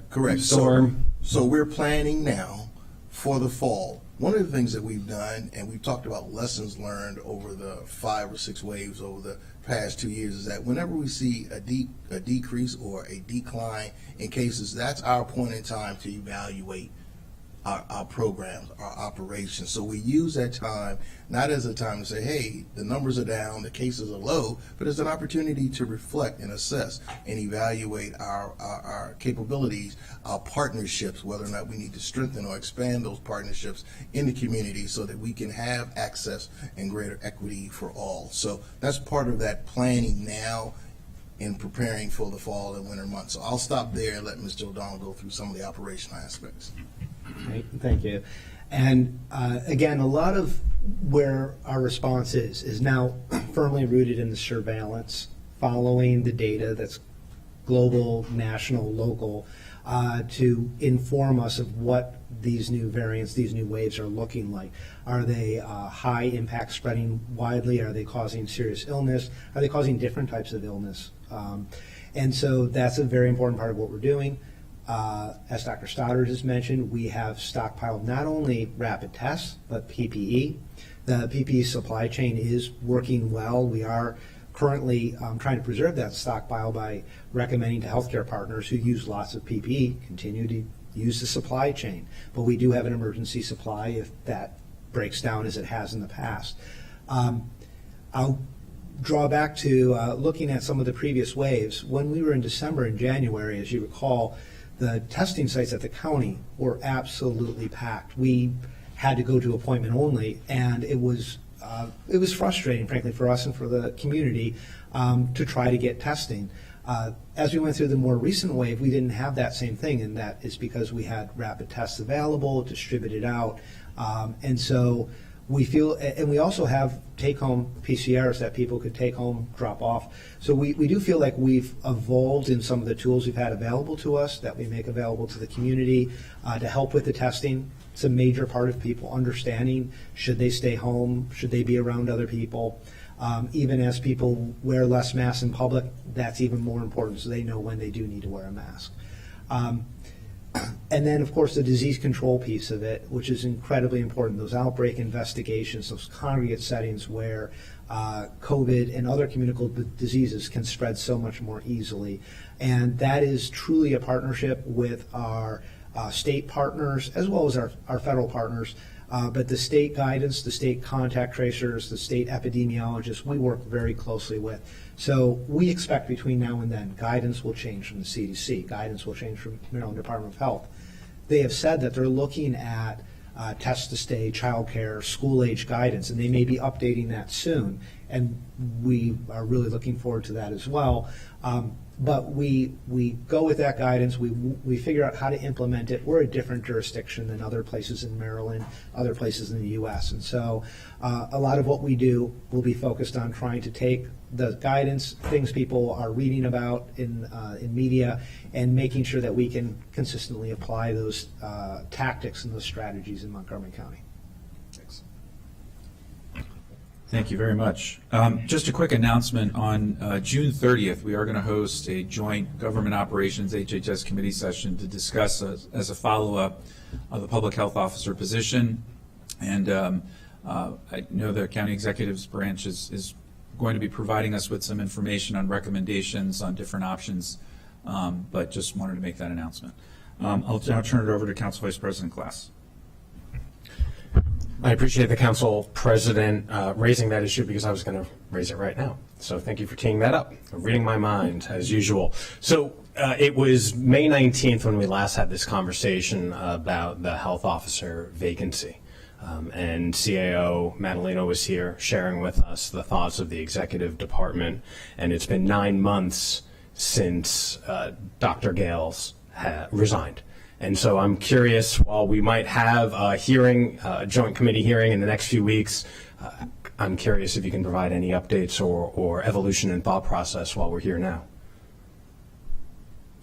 Sure. So you will be receiving some options, and they will reflect the, I think largely what CAO Madaleno referred to is what you're going to hear, which is give us some flexibility around the position to allow us to bring in a health officer and potentially name a deputy health officer who provides that medical expertise, but keeping the position such that if a medical provider, an MD applies, the position can still accept them, because obviously that is beneficial to the organization as well. And so I think ultimately what you're going to hear is some options that just aim to increase the flexibility to allow us to bring in someone who's has a master's or PhD in public health, or who has some other background that's incredibly public health relevant, while leveraging, there are multiple MDs within the Department of Health and Human Services today who could serve that deputy health officer role through an amendment of their position or an addition to their position. And so I think Dr. Kroll and CAO Madaleno are looking at those, and I think you're going to hear that. We have not, this is not going to be a quick turnaround process from the instant that we say we're expanding this pool, because obviously we'll have to, obviously we narrow the pool for these candidates based on the current criteria, and so we'll have to expand it for others. So I would imagine, obviously, with an impending primary, we want to offer the opportunity to people, because obviously they want the certainty, they want to know what's going to happen in the future as well. And so I think just to increase a number of quality candidates that we get, we want to get through that process and get the changes in place that based on consultation with the council. I appreciate that, and you're absolutely right that not only do the candidates want some level of certainty and understanding of their prospects moving forward, regardless of the political situation and the election at hand, but I've been spending a lot of time in the community over the last few weeks, and people are asking me about it.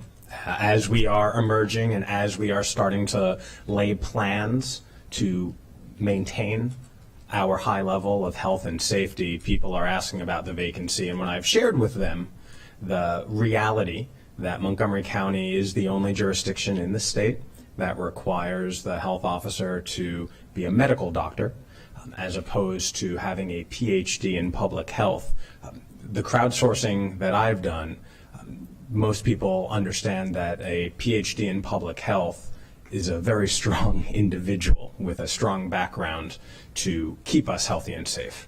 And so I wanted to share that thought with you. Look forward to the communication that you will share, and of course look forward to the HHS and GEO Joint Committee to further discuss this. But thank you for that update. Thank you, Mr. President. Thank you. Councilman Friedson? Thank you very much. Look forward to that conversation as well. I think there's a lot to talk about when it comes to the public health officer. I just want to thank everybody for all of your work. I think it is good, and I'm glad to hear that there are plans underway for the fall. I think now is the time to plan. This is going to be around for a long time. We have to plan accordingly and try to, the next normal, as it has been described in this setting before, and adjust to that next normal, understanding that we have to make adjustments, but we also have to move on with educating kids, move on with activities, move on with our lives in the way that we can while keeping each other safe. Just had a couple follow-ups related to the under 5. I think there's a lot of interest in that particular issue, so I just want to make sure we hone in on it. There's a lot of information that was shared today, which is good. But first off, you said that you believe most of the doses for under 5 will go to pediatricians and primary care physicians. Is that accurate?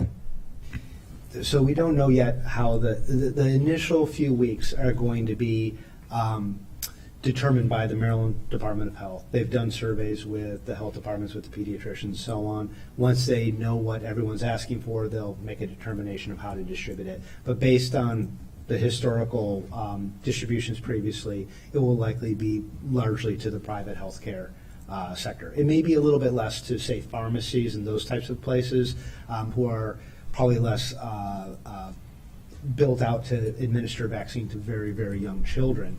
And we may see more of it go to pediatricians and maybe a little bit more to the health department than historically. But mostly it's been about 70 to 80% to those private healthcare partners. And do we think they'll receive, I understand they're going to get more proportionate, but do we think they're going to receive at approximately the same time that the county health department receives? They may.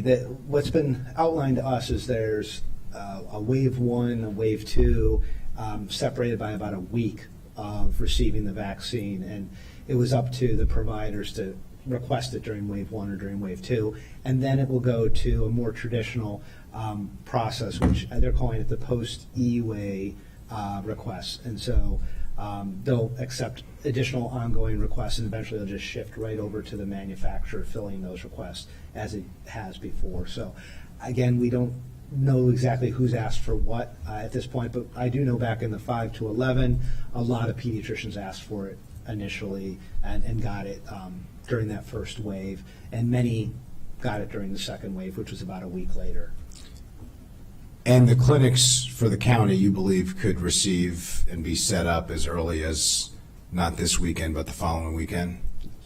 And the focus is going to be on weekends, so we don't promote children being pulled out of childcare. That's right. Or other activities. Will our county clinics be exclusively under 5 clinics, or will somebody be able to go to get, let's say, a booster at a clinic and also bring their small child or grandchild and allow them to get the under 5 as well? That's a great question, and it's something we want to eventually move to. But for the first few weekends, we'll likely do at the under 5 clinics just the under 5 vaccine. We want to exert a lot of caution, making sure we're giving the right vaccine. These are a wider range of weights and sizes of people, and so this is what we did for the 5 to 11. We did it for about a month or so, just that vaccine at those clinics. Of course, our other clinics will have 5 and up vaccine. And then when the volume goes down and there's really, we're not moving as many people through. Because it's essentially 5 to 11 is 1/3 of a dose, and under 5 is 1/10 of an adult dose. Is that It's right? entirely different vials too, as I understand it's it, right? So completely it's not different, even like you yeah. take less up from the vaccine vial; it's a different vial. Right. So last time we thought we were going to mix ourselves, as a provider, but we actually got from the manufacturer the different packaging, which delayed it. But so I understand. So you want to do it the same way that you did it before. You'll start as it's only an under 5 clinic. Okay. So for parents who are understandably eagerly awaiting this to occur, they should do 2 things. Contact their primary care physician and their pediatrician and get on the list, or make sure that they know that they're aware that they want it, and find out what their pediatrician's process is going to be, whether or not they've applied for the first or the second phase of this or distribution of this. Number 2, go to the Montgomery County website to look out for opportunities where there'll be county under 5 clinics, which is the website that was shared before, which is govaxmoco.com. Yes, and I'd also suggest follow HHS on Facebook, Twitter. We have used those in the past to just give people a heads up that we're releasing more appointments. It's really during just the first few weeks when the demand is so high that becomes a little more. And do we have the email distribution that people have signed up before for other COVID alerts? Will information be shared? We'll check through with our PIOs if they can push out to that distribution. Yep. Yeah, I would recommend you have people who have signed up that want vaccinations. A lot of them probably have, at least some of those families, their older children may have been vaccinated, their younger children haven't. Using the communications distributions that we already have in multiple languages, hopefully through the community partners.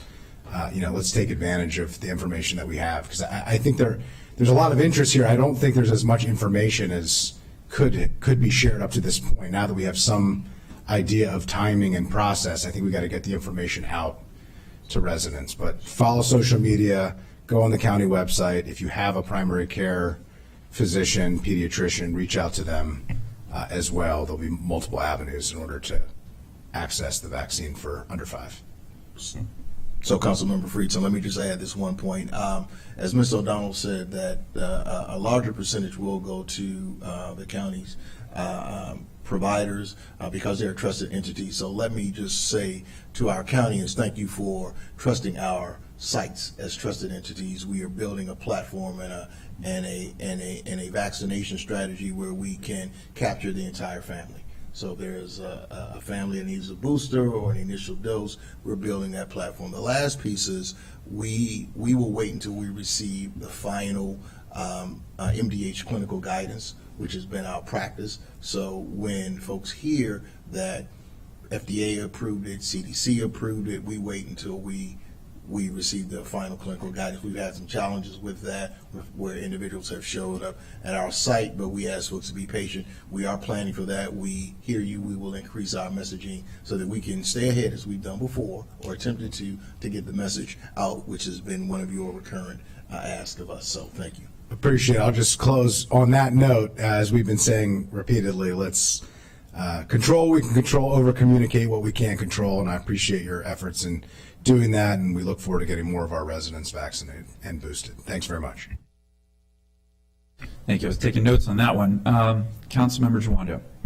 Thank you. Appreciate it. And good morning to everybody. Appreciate all your work, as always, in the changing landscape.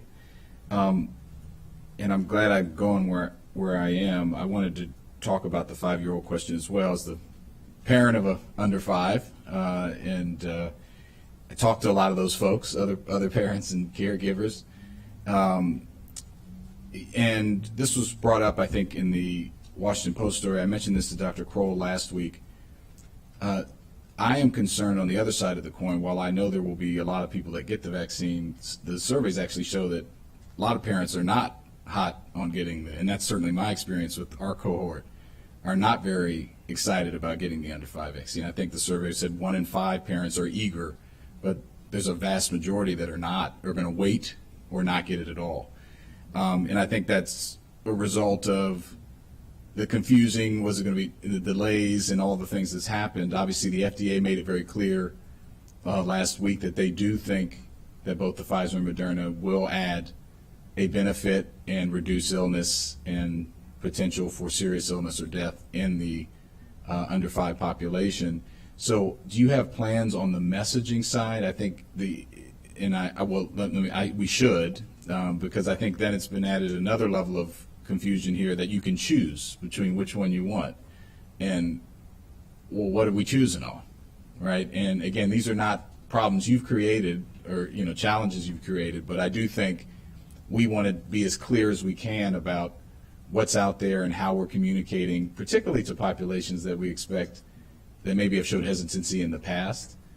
So I just wanted to know, are there any plans for that, or how are you thinking about that? Sure. And I know that's, again, it is more complicated with the younger populations as parents try to weigh the risks versus, the benefits. And we have seen in our county a very different turnout than the rest of the country has seen. A lot more. We were initially a little concerned about the turnout for 5 to 11, but it has been far larger than the rest of the country. But parents are, they in many cases play the, I want to see how this plays out with other families and other folks. And that's fair if that's what they want. There's other families who are like, we want to do it day one. We have seen from the FDA in the reviews of these vaccines that the safety of the vaccine is not a concern of theirs. The concern and why this has taken longer is the efficacy, especially when you reduce that volume of vaccine quite a bit for smaller people, and because they are testing it out against Omicron strains that the other vaccines, the other cohorts, did not get tested against. Strains that, frankly, are breaking through those vaccines. Also, when we talk about preparedness for the fall, we have manufacturers that are working on new vaccines that are bivalent, that address the Omicron strains, address other strains. And so that's exciting as well. We will have messages that go out. It's important, again, for parents to know that these vaccines help to prevent serious illness. And even though it's rare, that's still important. Boosters, even for children, are important after those 6 months because everyone's immunity wanes, not just older folks. Even though they were the first ones recommended, everyone is being recommended for boosters. So we are trying to get those messages across. We're trying to share the data we have in Montgomery County as well as the larger data because we think that's very compelling, seeing people who are vaccinated not being hospitalized, right, and that ratio and not having serious illness. So we do try to share all that. We do want to address people's questions, very reasonable questions, and they've had it throughout the campaign. So we encourage them to approach us on this, and we want to, just as the council has, and we want to be able to address those with what we know so that they can make an informed decision. We do think it's going to be a slower rollout, just like the 5 to 11, where not everyone came out in the first few months. It's taken several months, but those numbers have climbed. So we anticipate that will likely happen. We're, again, encouraging some patience over the first few weeks while we get the vaccine up, but then eventually we want to run a campaign where you can come out when it's convenient to you. And that's a lot of it, too, because you need the parent's schedule to line up with the child's schedule and get out to our site. So we're trying to be have as many clinics as we can so people can come when they're ready. Councilmember Jawando, let me just say this to you and other parents that are listening. We learned a tough lesson when we began our initial 5 to 11-year-old vaccine strategy, and we took that to heart. We recommend that you and all the parents who are listening today will ask those questions prior to receiving their vaccine for their children. We have trained clinicians there. They've been trained and retrained to administer the correct dosage using the correct vial based on the parent's selection. And so we have incorporated those changes, those protective measures to ensure and to build trust in our community. And so we look forward to that. But the bottom line is, please ask those questions. Please consult with your primary care physician and our clinicians on staff who've been trained and will administer the correct dose to your child. I appreciate that. Dr. Stott. And the last thing I want to add is more, I have an 8-year-old, so recently graduated from the 5-year-old group, but I remember fondly the child care issues. Anything that will reduce spread in our child care environments is inherently going to have fewer quarantines, fewer closures of facilities, fewer outbreaks in those settings, all things that are incredibly disruptive to parents. And so from if we take, if you weren't incredibly concerned about the health risks of COVID for your child, you surely are still concerned about having closures and interruptions to the child care environment that cause you to miss work, cause your kid to be home with you, and all these other things. And so anything that can reduce the potential spread within that environment, which a vaccine assuredly can do, it will not prevent spread, but it reduces it, is better for you as a parent, and frankly, if the risks are low for your child, as the data says they are, then even if there's not a tremendous benefit in terms of hospitalization for children, keeping more healthy kids in childcare environments is good for everyone. Yeah. So I appreciate that. You all answered the questions the way I would have wanted you to. It's safe. The delay was because of the efficacy. There is at least significant efficacy to slow down spread or reduce serious illnesses. You just stated. We'll obviously be getting our son, who's 3, vaccinated, and I appreciate what you said, Dr. Bridgers, about allowing parents to ask this question, because they're going to have to make some choices. Which one do they want?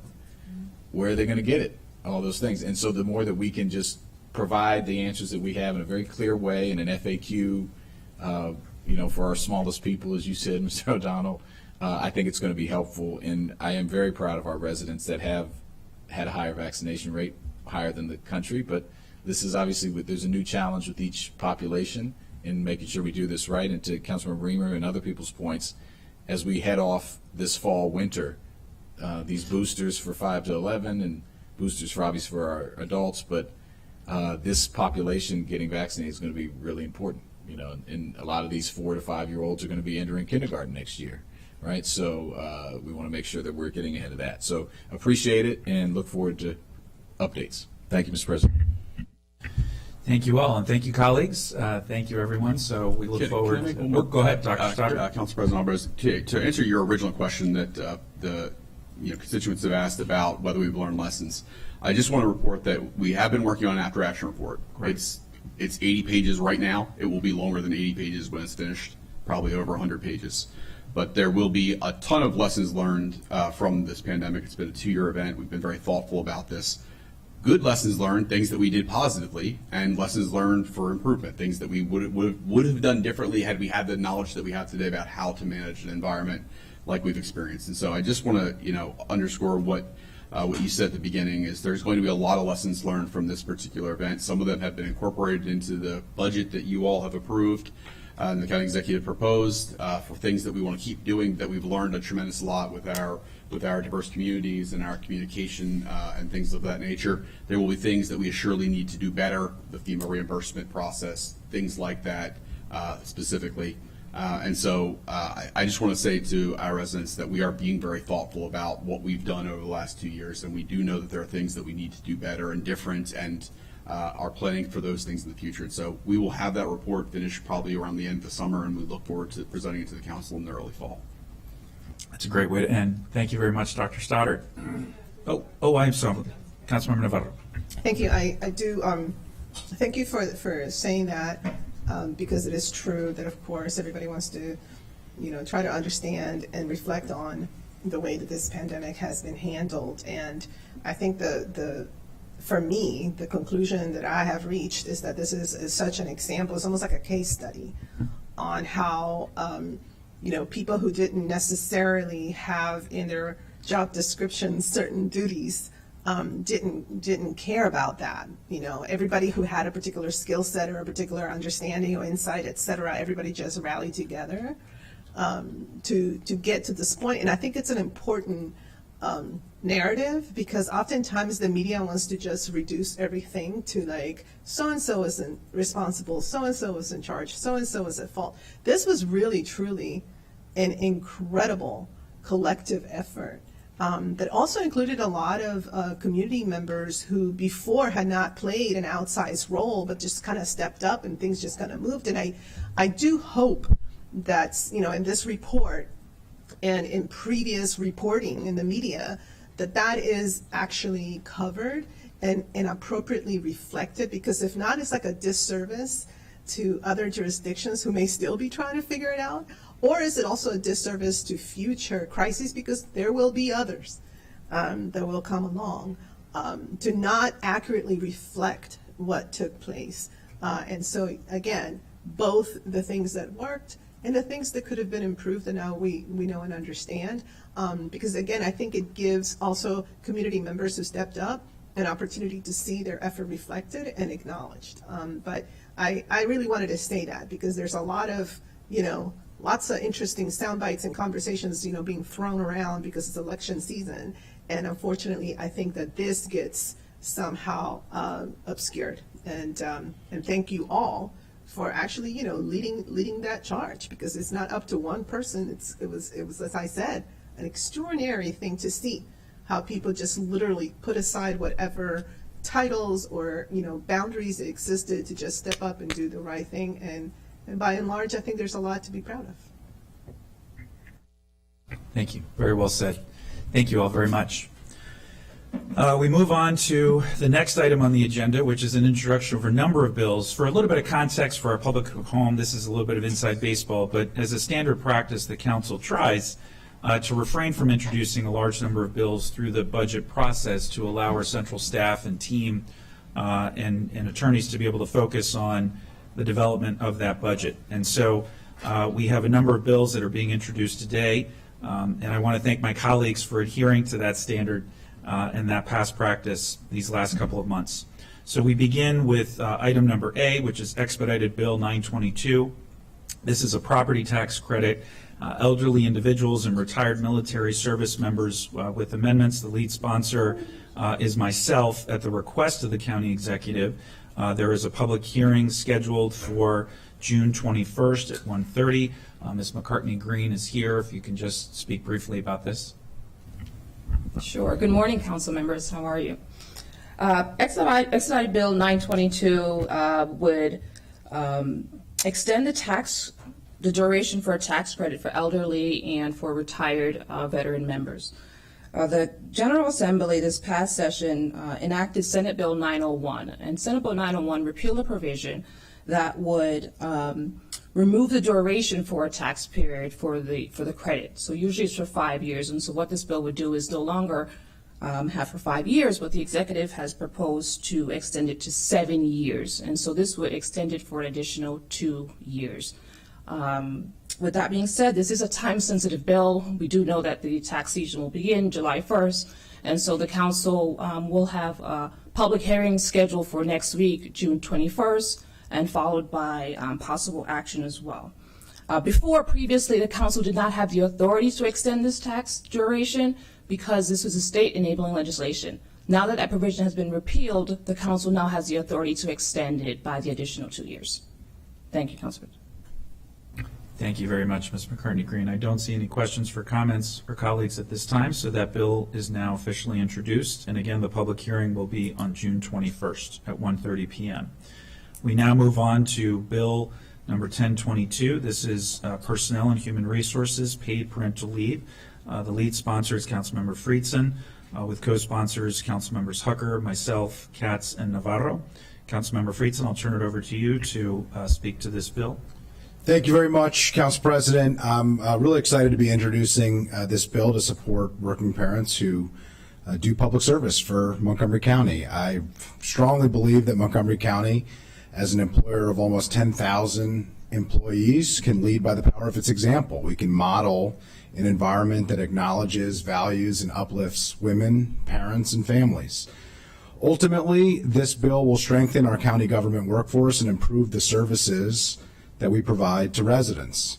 The Paid Parental Leave Act, as we're introducing this morning, provides for 6 weeks of pay at 100% of an employee's salary to alleviate postpartum stress and household economic insecurity. This covers biological, adoptive, and foster parents and the domestic partner of a parent. Once the state family and medical leave insurance program is operational, the county will fill the gap after the $1,000 per week as provided by the state between that benefit and the employee's full salary for the duration of those 6 weeks. Candidly, I was learning about our parental leave policies in the county and was shocked to learn that we really didn't have parental leave policy in the county, and just don't believe that this is something that is appropriate for a county that leads on so many other progressive issues. I want to acknowledge Councilmember Tom Hucker for laying the foundation with Bill 3216 that expanded the county's sick and safe leave law to include paid benefits for parents, and I'm really proud to build on the work that the General Assembly did, led by much of our delegation, including Delegate Ariana Kelly and others, and want to acknowledge also the co-sponsorship and leadership of Council President Albornoz, Councilmember Navarro, and Councilmember Katz. I also wanted to call out and thank Senior Legislative Attorney Christine Wellens for her extensive work in the Montgomery County Commission for Women, the Montgomery County Fetal Infant Mortality Review Board and Community Action Team, the Office of Human Resources, and McGeo for their partnership from the very beginning of this process. We've been engaging with them for many months in order to get this bill to where it is today, and I look forward to working together and receiving the RESJ and economic impact statements, listening to residents at the public hearing, and continuing our discussion at the government operations work session. Thank you very much, and really excited about this legislation moving forward. Thank you. Council Vice President Glass, followed by Councilmember Rice. Thank you, Mr. President. I appreciate Council Member Friedson, my seatmate, for introducing this. Workplace fairness and parental leave is really important, and I'd like to be added as a co-sponsor. Thank you. Councilmember Rice. Thank you. I'd like to be added as a co-sponsor as well. Great. Councilmember Reamer, followed by Councilmember Jawando. I'll be added as well. Thanks. Let's make it a full Monty. All right. All right. Thank you very much. That bill is now officially introduced. That moves us on to item number C, which is Bill 1122, Buildings, Lactation Rooms in County Buildings Required. Lead sponsor, once again, is Councilmember Friedson. Co-sponsors are Councilmembers Hucker, myself, Councilmember Katz, and Councilmember Navarro. Councilmember Friedson. Thank you very much, Mr. President. Similarly, this is about supporting working parents and making sure that we're supporting healthy families. The Right to Nourish Act mandates that county buildings include for county employees a designated, clean, private lactation room equipped with necessary infrastructure, or to provide alternative accommodations. The CDC reports that Montgomery County has one of the highest rates of breastfeeding initiation in the state of Maryland at 96.3%. The Right to Nourish Act is aimed at supporting those efforts so that parents won't be forced to choose between returning to work and continuing to breastfeed, a choice that they shouldn't be asked to make. The benefits of breastfeeding for both parent, child, and even employers are too significant to ignore, and there's no reason for us to have to be in the business of forcing employees and families to make these false, unnecessary choices. Once again, thank you to Council Members Navarro, Hucker, and Katz, and Council President Albornoz for your co-sponsorship of this bill, and continued thanks to the Commission for Women, the FIMR Board and Community Action Team, OHR, and McGeo for their collaboration on both of these companion bills to support our workforce, to support residents, and to support working families. And I wanted to express my appreciation to Legislative Attorney McCartney Green for her efforts on this as well. Thank you, Mr. President. Thank you. I have Council Vice President Glass, followed by Councilmember Rice again. Please add me to co-sponsor. Ditto. Councilmember Reamer, followed by Councilmember Jawando. Co-sponsor. Yes, please ask me as well. Thank you. All right. That bill is now officially introduced into the record as well. And the public hearing, once again, will be held on July 12th at 1:30 p.m. That takes us on to item number D, which is Bill 1222, Electricity Board of Electrical Examiners Licenses Permit Requirements. The lead sponsor is myself at the request of the county executive. Public hearing is also scheduled for July 12th. Ms. Nadeau is here to tell us a little bit more about this bill. Good morning. So Bill 1222, electricity, is a rewrite of Chapter 17, which is the county's electricity provisions. So this bill reflects changes that were made by the state's assumption of a lot of the parts of the electrical licensing process. This was done last year in the 2021 Maryland Electricians Act, and the effect was that electricians are no longer going to have to get licenses from every county, every jurisdiction.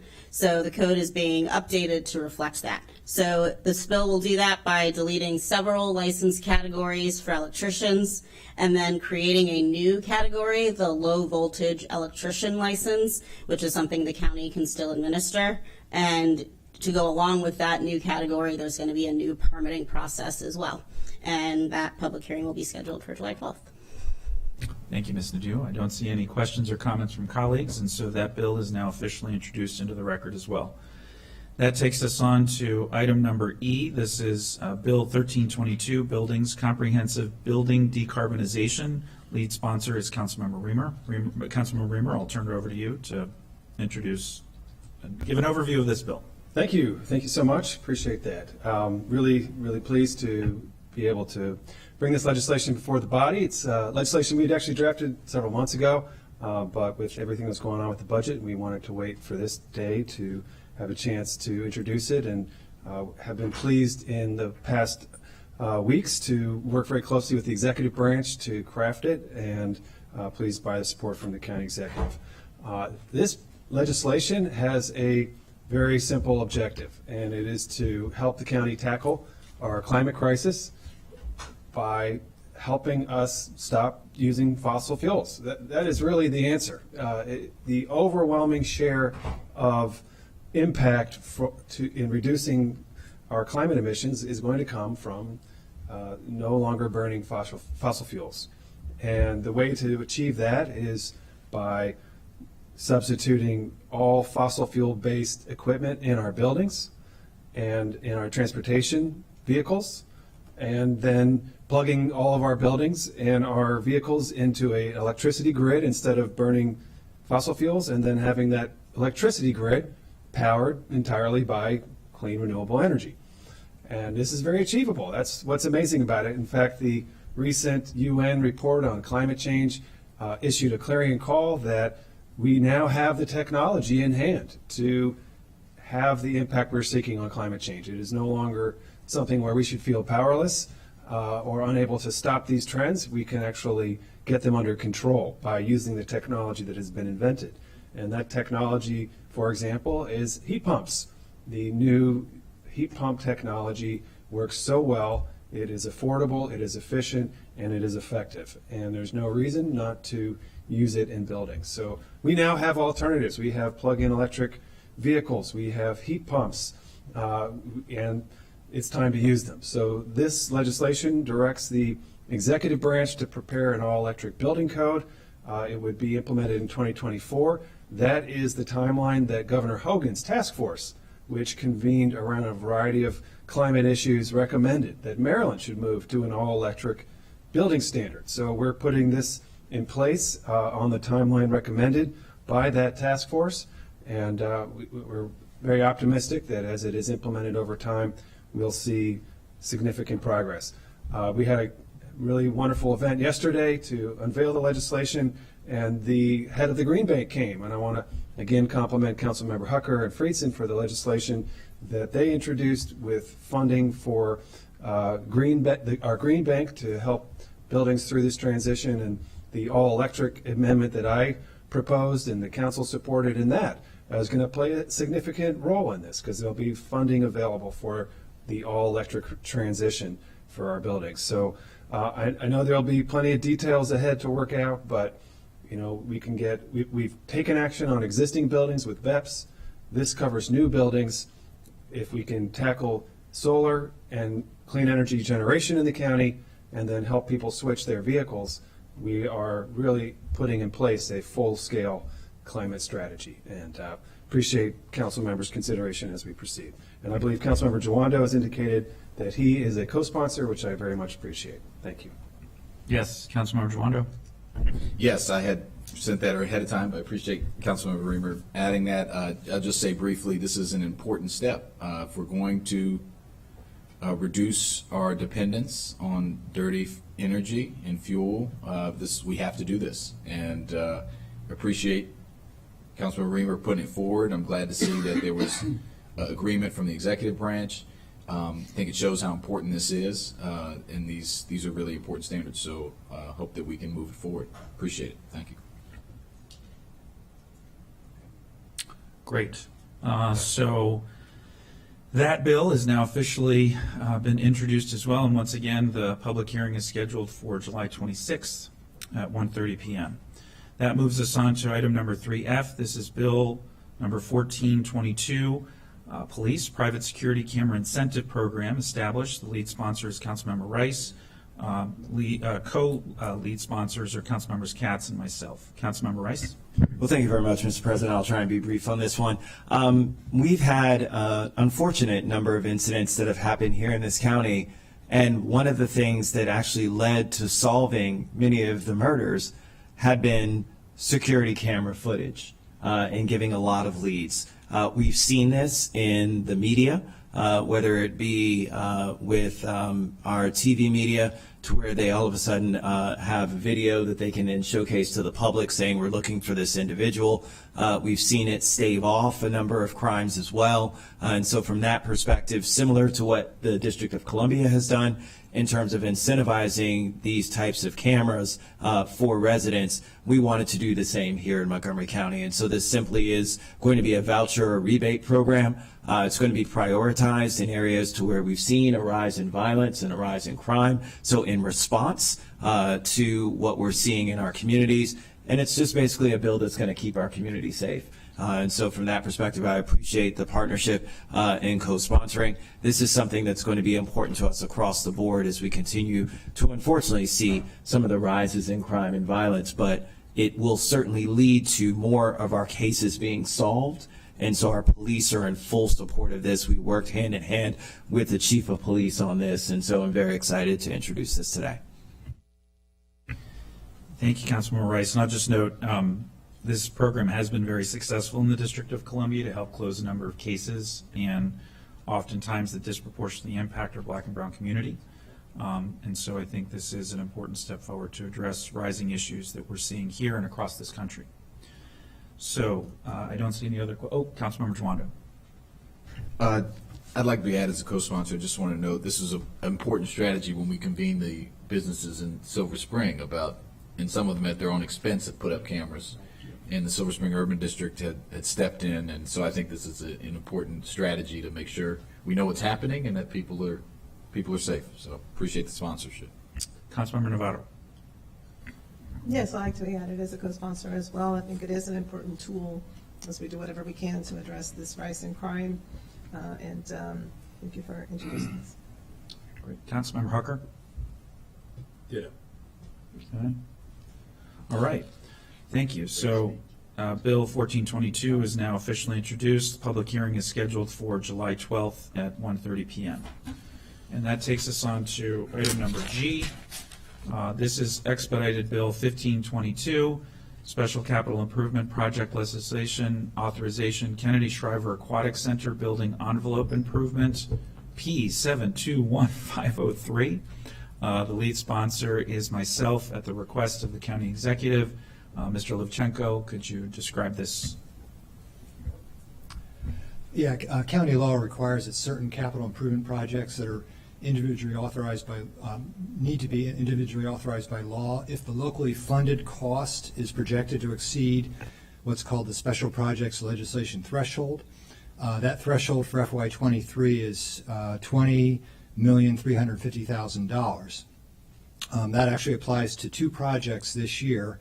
The first one is in this bill, Bill 1522, which is the Kennedy Shriver Aquatic Center Building Envelope Improvement. And then you'll see a similar Bill 1622 for the 6th District Police Station. So we have a public hearing scheduled for this bill and the next bill for June 21st, and action tentatively scheduled for June 28th. Great. So Bill 1522 is now officially introduced, and that takes us to item number H, which is expedited Bill 1622, Special Capital Improvements Projects, 6th District Police Station P470301. Lead sponsor again is the council president at the request of the county executive. And as Mr. Lipchenko noted, the public hearing is on June 21st at 1:30 p.m. He just described the background and context for this bill, which is similar to the one preceding it. I don't see any questions or comments from colleagues. Oh, Councilmember Rice. Just very quickly, and Councilmember Katz and I share this 6th Police District. This has been something that we've been working on for a very, very long time, so we're very happy to see the county executive send this over. This will mean a great deal for this area that has now continued to grow. We've seen it with new development that's happening and with the potential proposed new development that's happening at Lake Forest Mall. This will be an integral part of us making sure that we're continuing to keep our residents safe and responding to any crime needs that they may have. So, great. Oh, Councilmember Katz. Thank you, Mr. President. And I, to quote Councilmember Hucker, ditto on what Councilmember Rice just said. We do share this. I guess we all share every district when we come to the police, where the police are housed. But this truly is, it's taken much longer than it should, but that doesn't mean that we shouldn't move as expeditiously as we can now. So I thank you for all of this. Thank you very much, Mr. President. Thank you, Councilmember Katz. I don't see any other questions or comments, so that bill is now officially introduced as well. That takes us on to item number 4, which is the consent calendar. Can I get a motion to accept the consent calendar? Moved by Councilmember Friedson, seconded by Councilmember Navarro. Any discussion regarding the consent calendar? Seeing no discussion, all those in favor of the consent calendar, please raise your hands. And that is unanimous. So that is it for this morning. I'll just note there is a press conference scheduled at 12:45 on the front steps of the council office building. Any of our colleagues are welcome to join. This will be led by Councilmember Friedson. Thank you all very much, and with that, we are adjourned for recess, and we'll be back at 1:30 for public hearings.